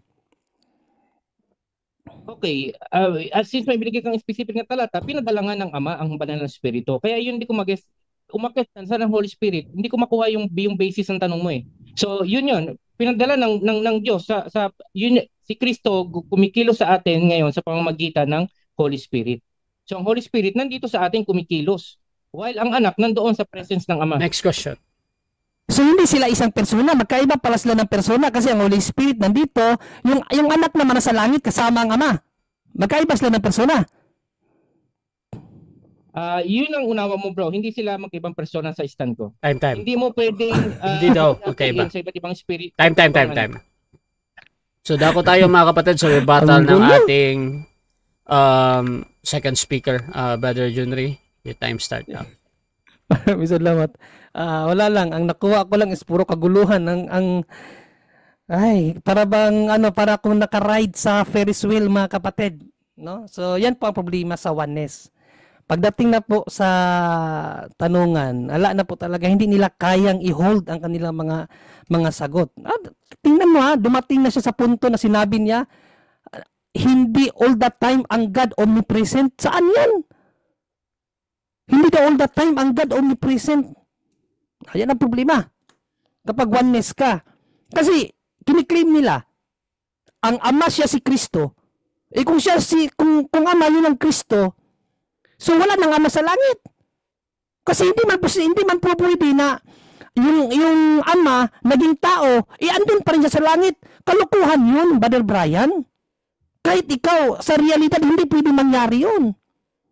Hindi pwede mangyari yun. Na nandito ka na, nandun ka pa rin. Ano yun? Ginawa niyong ang Biblia, ginawa niyong pantasirya. Hindi na realidad, wala ng katotohanan. Pag kayo na ang nangaral, iba na ang naging takbo ng Biblia, naging pantasirya na. May Ama sa langit, may Ama din dito. Matibay kita, sabi ni Kristo, huwag niyong tawaging Ama ang sino mang nasa lupa dahil iisa lamang ang Ama nasa langit. Matibay 23 yan. 9. Isa lang ang Ama. Kung siya yung Ama, ba't nandito siya sa lupa? Kung siya yung Ama, bakit ayaw na patawag sarili niya na Ama? Ama na katulad niya sa langit na hindi Ama sa pananampalataya. Kasi si Panginoong Jesucristo, Ama siya sa pananampalataya. Hindi siya yung Ama na nasa langit. Malinaw yan, 23:9. Huwag niyong tawaging ama ang sino mang nasa lupa. Kung siya yung ama na nasa lupa, bakit ayaw patawag sarili niyang ama? Kontrahan No? Ano yung naging sagot niya sa akin? Kasi kahit pa ang Diyos nasa lahat ng dako daw. Bakit sa Genesis 11:7, ang Diyos nasa langit ng Diyos ha? Sabi pa ng Diyos, bumaba tayo. Ba't kailangan pa nang bumaba kung nandito din siya sa lupa? Dahil omnipresent siya. Kita mo, mali ang aral niyo. So tumutuloy ang sagot mo sa akin, hindi lahat ng panahon ang Diyos omnipresent. Saan mo nabasa yun? Omnipresent nga siya tapos hindi siya omnipresent. Kita mo na ang kabaluktutan ng aral niyo. First question ko sa iyo, sa second cross ko sa iyo nahalata mo ba sarili mo na kontrahan ng mga pahayag mo? Sabi mo hindi. Delikado yan. Kasi hindi mo alam, mali-mali ka na. No? Pakinggan mo sarili mo, bro. Bro Brian, pakinggan mo para malaman mo saan ka nagkamali. Kasi, sabi mo sa second stand mo sabi niya na, hindi pwede na magkaiba ay iba na. Hindi daw pwede na pag magkaiba ay iba na. So, ibig mo sabihin, pag iba, hindi iba sa'yo yan? Itatanong ko pa sana yan kasi sinabi mo yan Hindi pwede na, hindi ibig sabihin daw na magkaiba daw ay iba na. Iba nga mayroon bang iba na hindi iba? Ano ba naman yan? Tapos sabi niya, ang hindi namin pinaniniwalaan ay magkaiba sa ang Ama, Anak at Espiritu Santo. Hindi na sila naniniwala na magkaiba ang Ama, Anak at Espiritu Santo. Pero sa huli niyang sinabi, wala akong tutol na magkaiba ang Ama at ang Espiritu Santo. Di kontrahan ka na naman. Di ba kasi, ang aral nyo kasi is man-made doctrine yan. Hindi yan, walang foundation ba? Walang biblical foundation. Wala sa biblical foundation. Sabi mo sa akin na, ang stand ko daw, hindi ko daw in-stand na ang Diyos ay isa lang, tatlong persona. Yung nga una ko sinabi, bilang Trinitarian nga, naniniwala kami na ang isang Diyos may tatlong persona. So, in-explain ko bakit iba-iba ang persona ng Diyos, hindi isa. Kasi napakalinaw, biblically speaking, Panginoong Jesucristo mismo ang nagpahayag. Hindi siya ay ang Ama, dahil kasama nga niyang kanyang Ama. John 8:16, Kama 29, kasama niyang kanyang Ama.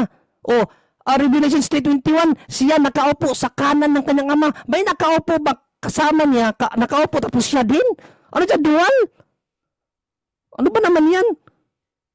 Hindi ko lang kayang i-present sa iyo, Brother Brian, ang lahat ng biblical reference about sa pagkakaiba ng Ama, Anak at Espiritu Santo dahil salat tayo sa oras. Pero yung ipinaliwanag ko, yung stand ko sa iyo kaganina sa first stand, hindi mo natanong yun Iba yung tanong mo sa akin Bakit hindi mo natanong yun? Kasi puro talaga yung magkaiba, distinction talaga sila. Nagbigay pa ako ng scholar teaching na yung salitang at or and, distinct in form. Not the same in form. Distinct sila, separate. Sabi ng isang scholar sa 1 John 2:22 na ang Antikristo yung hindi naniniwala sa Ama at sa Anak. Ama at sa Anak yung at. Magkaibang distinct sila. Ang hindi naniniwala sa Ama na Anak or ang hindi naniniwala sa Anak na Ama, yun tama ka kung yun ang pagkapaliwanag ni St. John. Hindi. Antikristo daw ang hindi naniniwala sa Ama at ang according sa isang scholar, distinct in form. O maliban na lang kung mas magaling ka pa sa scholar, kaya mong yan na hindi pwedeng magkaiba yung at. Halimbawa, si ikaw at ako, i-explain mo na tayo ay hindi magkaiba. Kaya mo explain yan na ikaw, ako, ikaw, gamitin natin ng at. Hindi, maging illogical yung explanation mo tulad ng, sabi mo, tinira mo yung explanation ko about sa being, about person, magkaiba ang being. When it comes to being kasi, existence or substance, binasa ko nga kaganina, hindi ko lang naipakita kasi mali yung naipakita ko na reference, pakita ko na lang para masabayan mo ako, ito, pakita ko sa iyo ang reference ko kasi ako nag-ano ako ng reference Sabi dito, the three are called persons because of the way they relate to one another in personal attributes. Being is defined as substance, nature, or essence, and is defined in Greek ousia. Person is not in relation to person. Person is who God is. Being is what God is. Ano daw? Person is who. Sino? Being is what? Ano? Magkaiba ang who sa what. Saan nakuha mo yan? O ang ginamit ko, ano yan explanation niya ng Protestant, hindi ng Catholic, pero the same kasi ng explanation eh. Even sa Catholic theology, ganun din. Pag sinabi mong being meaning existence, yung kanyang nature. O person is a being possesses will and intellect. O so yun ang explanation ko siya ganyan. Tapos, so kung yun daw ang explanation ko, si Russia daw, tsaka siya is one being. Ba't mo hinahalin tulad ang Diyos sa tao? Yan ang problema. Kasi ang sabi sa Bible ganito. Basahin natin ang 1 Corinthians 17:20. Wala kang katulad, O Yahweh, wala kaming kilalang Diyos na tulad mo. Bakit mo hinahalin tulad ang nature ng Diyos sa nature mo? Tao ka lang. Brother Brian, iba ang nature ng Diyos, iba ang nature ng tao. Ang nature ng Diyos isa lang pero tatlong persona. Ang tao iba, wag mong italin tulad ang nature mo, nature ni Russia sa nature ng Diyos. Kaya ka nagkakawala-wala eh. Walang katulad ang Diyos, isa lang ang nature ng Diyos pero tatlo silang persona. Kaya nga, tanong ko sana sa iyo kaganina, hindi lang naabutan ng oras, no, yung sinabi mo na always nagpakilala ang Diyos na I, my. How about yung our? How about yung us? Hindi mo binanggit. Genesis 1:26, us, our. Nagpakilala ang Diyos bilang us, our. Ba't di mo binanggit yun? Ba't napaka-selective mo ng talata sa Bible na parang papabor lang sa iyo? May mga us dyan yung binasa ko nga Genesis 11:27. O meron pa Genesis 3:22. Personal pronoun yan na plural form. O yung Genesis 11:7 na pinakita ko sa iyo, sabi ng Diyos, bumaba tayo. Sabihin mo, anghel ang kausap na dyan. Ano anghel? Diyos ang kausap na dyan. Inapakalinaw eh. May mga pahayag sa Bible ang Diyos nagpakilala bilang plurality in person. Yun nga paliwanag ng mga scholar eh. So mga kapatid, no, napakalinaw naman no na hindi na talaga kayang tindigan ang kanilang pananampalataya na mayroong iisang persona lang ang isang Diyos. Kasi pag tinanong mo na nagkakabaluktot na hindi na niya kayang sagutin. Tayo, consistent ang mga sagot natin, consistent ang paliwanag natin dahil reality yun eh. Iisang being ang Diyos na mayroong tatlong magkakaibang persona. Father, Son, and the Holy Spirit. No, Matthew 28:19. Yun lang, maraming salamat Mr. Moderator.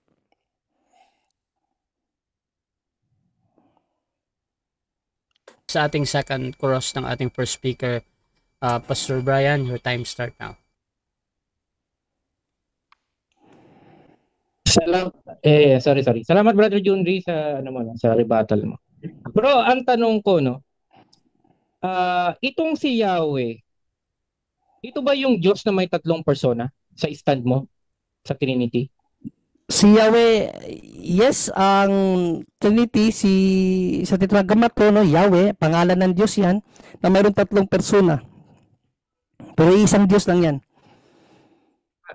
Okay. Bro, stop time lang, Brother Rasha. Kasi yung lumunok siya, hindi ko naintindihan yung word niya eh. Yung gumanon siya, hindi ko na. Pakiulit na, bro.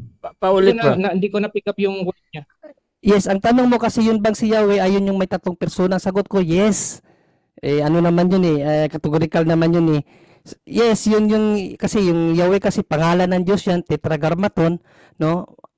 Tatlong persona, ang Ama, Anak at Espiritu Santo, pero iisang Diyos lang. Okay. So, kung si Yahweh yung tatlong persona, agree ka na tatlo ang Ama? Hindi, isa lang ang Ama. Isa nga lang ang Ama eh. Binanggit mo ganina, Malakias 2:10, isa lang ang Ama. So, isa lang ang Ama, wag mong tatluhin. Ama, Anak, at Espiritu nga eh. Kaya nga tinawag na Ama kasi meron siyang anak. Ano ka ba naman? Hindi ka pwede maging Ama kung wala kang anak, logically speaking. Yung isa pang persona ng Diyos, anak yun, hindi Ama. Next question. Dito sa question ko bro, dito sa Isaiah 63 verse 16, hindi ko alam kung kaya mong i-share diyan bro. Si Yahweh tinawag na Ama. Sabi mo, yung tatlong persona, ito pala si Yahweh. Sabi dito, acknowledge us not, thou, O Lord, which is Yahweh, art our Father. So, kung tatlong persona si Yahweh, lalabas na si Yahweh, yung Lord dito ay tatlong ama. No, mali ang interpretation mo. Isa sa Yahweh ang Ama. Yan. Isa sa Yahweh ang Ama. Ang ikalawang Yahweh ang anak. Basahin mo Isaiah 48:12-17. Sa Isaiah 48:12-17 nagsalita si Yahweh. Si Yahweh na nagsalita, sinugo ni Yahweh yung Ama sa pamamagitan ng Espiritu Santo. So dalawang Yahweh ang binanggit dyan. Pero hindi Ama lahat. Ama, Anak, at Espiritu Santo. Next question. Okay, kung yung Ama, si Yahweh, ayon sa mismong salita mo, yung anak si Yahweh din, ilan ang Yahweh? Tatlong Yahweh. Dahil ang Yahweh, pangalan yan. Binanggit mo kanina, Exodus 3:14-15, ang pangalan ng Diyos, Yahweh, pangalan yan. Ikaw, Brian ka, mayroon ding ibang Brian ng pangalan. Hindi lang ikaw nagmamayari ng pangalang Brian. Same as God. Ang pangalan ng God, Yahweh. So, ang pangalan ng Yahweh, possessed ng tatlong persona, Ama, Anak, at Espiritu Santo. Next question. Paki-confirm ulit, no? So, tatlong Yahweh, as you said it. Ang pangalan, yes, ang pangalan ng Yahweh possessed ng tatlong persona. Kaya nga tatlong Yahweh. Sa Isaiah 48:12-17 binanggit ang dalawang Yahweh diyan. Ang Yahweh na nagsalita at ang Yahweh na nagsugo. Ang Isaiah 6:8-10, ang Yahweh na binanggit diyan ang Holy Spirit. So tatlong Yahweh kasi ang Yahweh kasi pangalan 'yan. Pangalan ng Diyos ang Yahweh, possessed ng tatlong magkakaibang persona, Ama, Anak, at Espiritu Santo. Next question. Okay, dito sa binasa mo kanina, 1 Chronicles 17:20. Pwede mo kang ano yun bro? Kasi nilagay mo kanina Kanina. Ayan. Kung pwede lang. Okay. Sabi ko wala kang katulad o Yahweh. Wala kaming kilalang Diyos na tulad mo. So ang tanong ko, sinong Yahweh yung walang katulad dyan? Yung Ama, yung Anak, or yung Banal na Espiritu? Silang tatlo. Kasi tumutukoy yan sa being. Being ng Diyos na si Yahweh. Ibig sabihin, ang kanilang iisang pagkakilanlan bilang Diyos na ang pangalan ay Yahweh. So, silang tatlo ang sagot ko dyan na walang katulad. Dahil sila parehas lang ng nature ang kanilang existence, ang kanilang nature. Okay. So, pagka tinanong kita bro, sino ang Diyos mo? Anong sagot mo dyan? Immediate answer mo. Kunyari, immediate answer ko dahil ang... Okay. Pagka kunyari, biglang may magtanong sa'yo, may salubong ko, Brad Junri, sino ang Diyos mo? Sino yung sagot mo kagad? Yes, dahil ang tanong is sino, so refer sa person. Father, Son, and the Holy Spirit. Alright, okay. Salamat sa ano mo. So every time na tinatanong kasi ang Diyos mo, ang Ama, Anak, at Espiritu Santo, yun lagi ang sagot mo. Yes or no? Kapag ang tanong ay sino, pero kapag ang tanong ano, isa lang. Magkaiba yun. Kasi kapag sino, refer sa person. Kapag ang question ano, refer yun sa being. So ilan ang being? Ano ang being? One lang yun. Pag sino, who, meaning three distinct persons yun. Yan ang dapat mong malaman. Next question. Okay. So, dito bro, sa Mateo chapter 1, 8:20, ginamit mo to kanina sa presentation mo. Ang banal na spirito bro, nagdalang tao si Mary sa pamamagitan ng banal na spirito, mula sa banal na spirito. Yes or no? Yes, ayon sa nababasa. Ba yun, yung yes, okay. Ayon sa nababasa natin. So, actually, yun nga ang ano ko. Di ba ko sagot? Tapos sumagot. Yun nga ang first presentation ko na ayon sa talata, no, ang sanggol ay mula sa espiritu. Hindi ang sanggol ay siyang espiritu. Kasi sa inyo ang Kristo at ang Espiritu Santo iisa lang So mali kayo. Next question. All right. Okay. So, ano ibig sabihin mo na mula sa Holy Spirit ang Panginoon sa Kristo? Mula sa Holy Spirit. Anong pagkakaintindi mo doon? Yes, refer yun sa katawan ng Panginoong Kristo. Yes, refer yun sa katawan ng Panginoong Jesucristo kasi ang katawan ng Panginoong Jesucristo bilang tao may pinagmulan. Pinagbulan at sino ang gumawa noon? Ang Holy Spirit. Yun ang ibig sabihin nun, mula sa Espiritu Santo. Ibig sabihin, ang Holy Spirit ang gumawa nung kaniyang yung kaniyang laman. No, dahil sa Job 12:10, ang Holy Spirit ang gumawa, ang lumalang sa tao eh. Yeah. Okay. So, lalabas na yung Holy Spirit ang Ama ng Panginoong Jesucristo kung Holy Spirit ang gumawa, ang nag-conceive. At sa pamamagitan ng Holy Spirit, nag-conceive si Mary, lumabas yung anak ng Diyos, si Jesus Christ. So, lalabas na yung Holy Spirit ang Ama ni Jesus Christ. No, Ayon doon sa hindi. nakapaliwanag. No, Okay. no, hindi. Kasi ang Holy Spirit, co-creator siya. No, kaya nga sabi ko, Job 12:10, basahin mo, Job 12:10, ang lumalang sa tao ang Holy Spirit. So kaisa niya ang Ama, kaisa din niya ang anak. Kaya nga isa ang Diyos, tatlong persona eh. 7 minutes So yan ang time. hindi mo naunawaan sa Bible, kapatid. Okay, so Next dyan question. nagtatapos Okay, time na. salamat. So dyan nagtatapos ang second part ng ating debate. At dako tayo sa final conclusion. Mauna dito si second speaker bilang second speaker sa topic natin na ilan nga ba ang persona ng tunay na Diyos? Isa o tatlo? Pastor Brian Badao, your time start now. 5 minutes. Ako yata mauna, bro. No, second speaker. Second speaker. Bro, Pa na, bro. Bro John Ray, proceed bro. Okay. Maraming salamat, Mr. Moderator, no. Okay, so again mga kapatid, no, ang topic dito, ilan ba talaga ang persona ng Diyos, no? So tayo malino naman natin yan na ipahayag na tatlo talaga ang persona ng Diyos, no. Umpisahan na lang natin siguro sa Genesis, no. Kasi may karapatan magpakilala sa kanyang sarili ang Diyos mismo, no? Paano ba niya pinakilala ang kanyang sarili? O basahin natin Genesis 1:26 kasi ang kinukot niyang talata yung mga singular pronoun, hindi niya binabasa yung plural form. O John 1:26, Genesis 1:26, basahin natin ang pahayag ng Diyos sa kanyang sarili, no? Basahin natin mga kapatid. Sabi dito, pagkatapos sinabi ng Diyos, o Diyos mismo nagsabi, ngayon likhain natin. Likhain natin. Plural form yan ng personal pronoun. O, natin. Ang tao ayon sa ating. Personal pronoun yan. Larawan. O, nung ginawa niya ang tao, ang Diyos, mayroon siyang kausap na, kaano niya? Kawangis niya, kako-creator niya. Diba? Ngayon likhain natin yung manglilikha niya ang kanyang kausap. Likhain natin ang tao. Huwag mo sabing anghel yan. Ang anghel, hindi manlalalang. Hebrews 1. Basahin mo Hebrews 1, 7-14. Ang anghel, hindi manlalalang. Ginawa lang ng Diyos ang anghel. Kaya huwag mo sabing anghel yan. No? Baka sabihin mo anghel yan. Likhain natin. May manlilikha ang Diyos eh. Sino yan? Siyempre, yung Ama, Anak at Espiritu Santo. Kaya nga sa binanggit mo kanina, Matthew 18, sino ang gumawa sa katawan ni Kristo? Ang Holy Spirit. Hindi yun ang Ama. Kasi ang Ama, hindi ang Holy Spirit. Malinaw naman yan eh. Kaya nga Ama, Anak at Espiritu Santo eh. O, ayan mga kapatid, napakalinaw. Dito pa lang sa Genesis pa lang, nagpakilala ang Diyos bilang tatlong persona yan. No? O sa Genesis pa rin, 3:22, nung nagkasala sina Adan at Eva, papakilala niya sa sarili niya.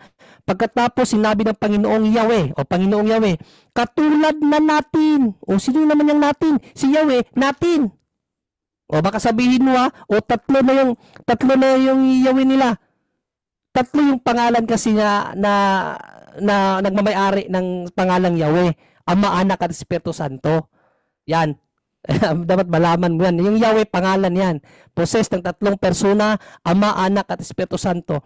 In Isaiah 48:12-17, dalawang Yahweh binabanggit dyan. Ang Ama, kasi yung sinugo siya dyan yung Yahweh na magsalita sa Isaiah 48:12-17, sinugo ng isa pang Yahweh, ang Ama. Pero ang Espiritu Santo sa Isaiah 6 naman, 8-10, ang Yahweh na binanggit na nakita ni Isaiah ay ang Holy Spirit.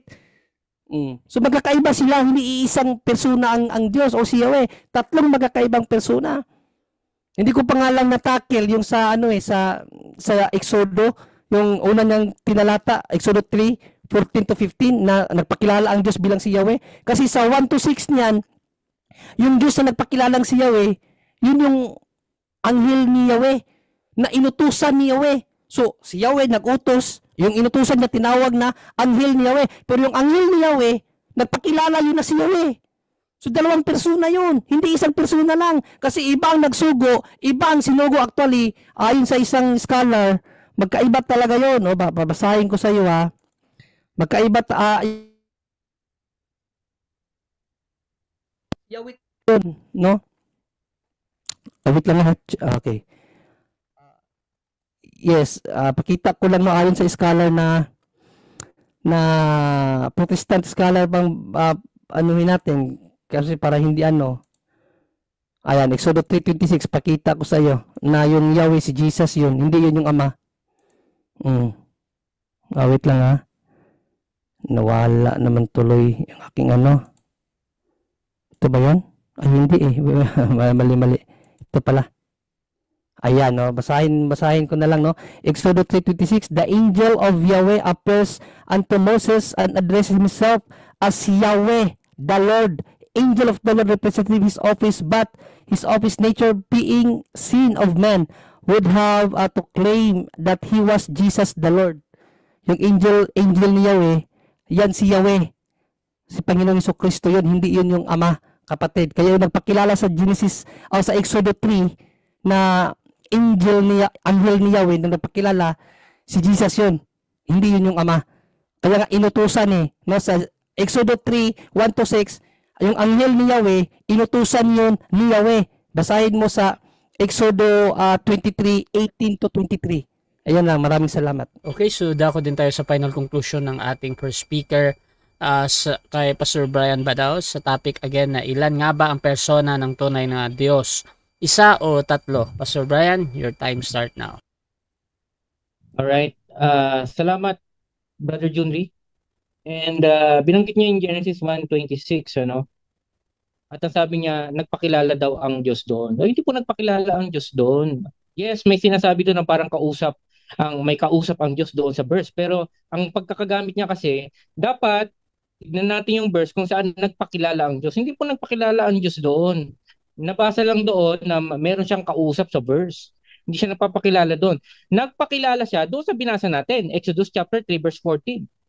Sabi niya, I am what I am. Yun yung nagpakilala siya. Okay? Hindi doon sa Genesis 1:26. So kung tatalakayin namin yun, that's another topic kung ano ba yung kausap niya doon. Walang kinalaman dito sa pinag-uusapan namin. So makikita nyo mga kapatid, the same way pa rin, the same thing. Yung word na tatlong persona, wala siyang nababasang ganun. Kundi lahat yung nagmumula sa isip niya. Yun yung presuppose idea niya. Pag may nabasa siyang magkaiba, tatlong persona kagad ang kanyang assumption doon. Ngayon, pag tinanong ko pala si Brother Junri, sino ang Diyos mo? Ang sagot niya, Ama, Anak at Espiritu Santo. No? Pero pag tinanong natin si Pablo, kung sino ang Diyos niya, 1 Corinthians 8, sabi niya, for to us there is only one God, the Father. The Father. The Father. So magkaiba sila, di ba? So itatanong ko rin kay Brother Junri kung saan niya napulot yun. Kapag tinanong siya na sino ang Diyos niya, ang Ama, Anak, Espiritu Santo ang sagot niya. Kasi hindi yun mula doon kay Pablo. At lalong-lalo lang hindi mula kay Kristo. Kasi si Kristo sa John 17:3, ang sabi niya, yung Ama ang nag-iisang tunay na Diyos. So pag tinanong mo si Kristo, sino ang tunay na Diyos? Jesus Christ, sino ba? Ang Ama. Pero pag si Brother Junior ang tinanong mo, ang sagot niya sa iyo, ang Ama, Anak at Espiritu Santo. Wala po kayong mababasa kahit saan ng ganong klaseng terminology na pag tinanong sa Bible, pag may tinanong doon, sino ang Diyos mo? Tapos sasagot sila ang Ama, Anak at Espiritu Santo. Wala pong ganong sagot doon mga kapatid.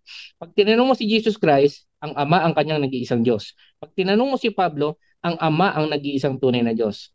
Okay? Ngayon, sabi niya merong tatlong Yahweh. Direct niya sinasabing may tatlong Yahweh. Pero pag tinanong mo sino si Yahweh, Diyos siya. May tatlong Yahweh. Equivalent talaga yun ng tatlong Diyos. Tatlong Diyos talaga yan. No, kahit na diyan, nasa denial lang kasi mga kapatid, dinideny lang nila na tatlong Diyos talaga ang meron sila. So, consistent yan eh. Biro mo kanina, sabi niya, pagka ang person is a being, o tatlong being. Okay? Ngayon, tinanong mo siya, ilan ang Yahweh? 3 Yahweh. Samantalang kapag binasa mo ang Bible, Yahweh means I am, yung God na nagsasalita, na sabi niya, yan si Yahweh, ako si Yahweh, I am, singular lang yon, di ba?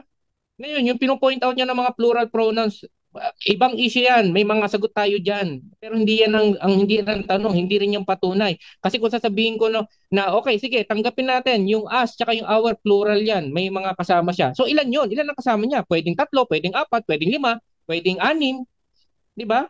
Hindi niya mapinpoint na may 3 persona doon sa us tsaka sa our.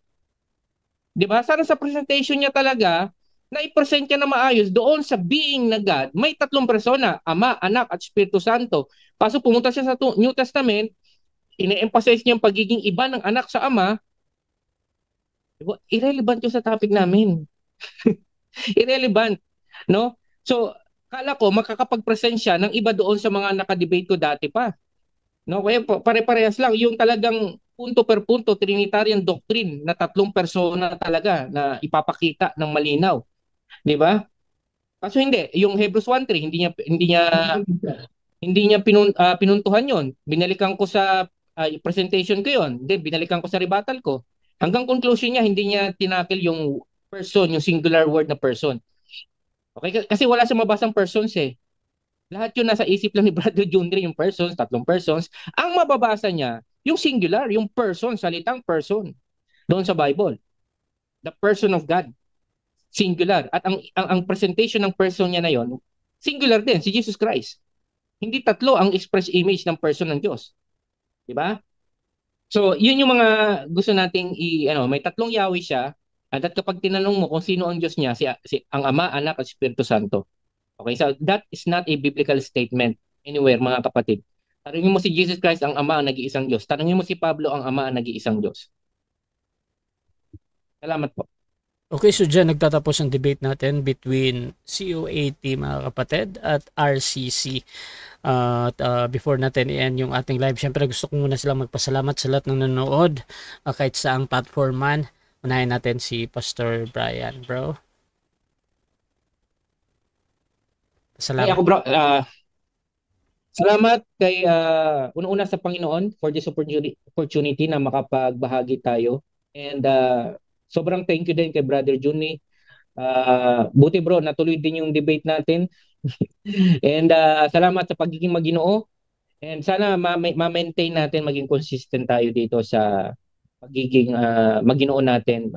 Even though mag-iba tayo, Kristiyano naman tayo pareho. Kaya maraming salamat sa pagiging Maginoo. Salamat din kay Brother Russia na patuloy na nagiging moderator natin. Salamat sa mga kaibigan nating Katoliko na nanonood. At syempre sa mga kapanalig natin bilang mga oneness believers, marami pong salamat sa inyo. Pagpasensyahan nyo na kung hindi ko na-present ng maayos ang oneness, pero yun po yung nagawa ko lang ngayon mga kapatid. So, God bless po sa ating lahat. Maraming salamat po. Syempre, Brother Junri, salamat bro. Yes, bro Rush. Syempre, una-una, syempre sa Diyos, no? At pangalawa, kay Brother Brian, no? Yun nga, natuloy din sa 4 na buwan na nakakancel yung mga yung unang namin dapat yung unang topic pa namin dapat na na-cancel 4 na buwan yon na na-cancel, palagi nakakancel. So at least natuloy na rin at kay Brother Russia, maraming salamat din. So this is not the last, no, para sa pag-uusap namin ni Brother Brian at of course dapat ganito lang, ipanatili natin yung pagiging lang siguro calm. Wag na nating anuhin yung batuhan ng ng personal issue kasi hindi maganda. Mas lalong walang napupulot na aral yung mga nakikinig. So maraming salamat din po sa mga nakikinig at naway marami kayong natutunan sa gabing ito. Back to you, Brother Russia.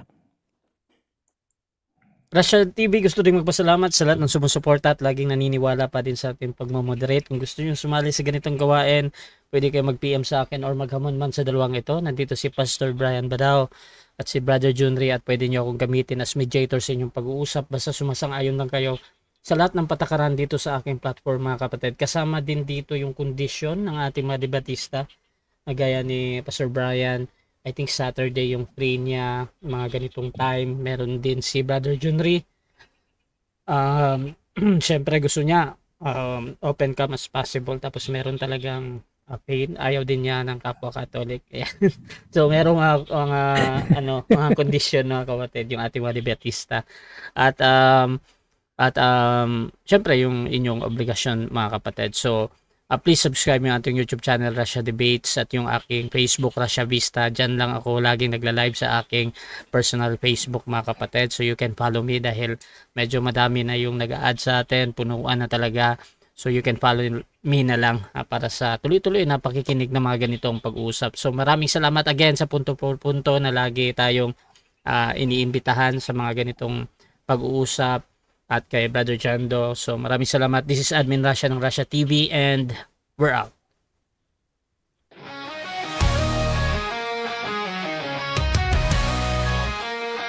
Mabango tayong mga sundalo, sa ngalan ng Diyos lagi ang panalo. Sa alab ng pananampalataya, sa liwanag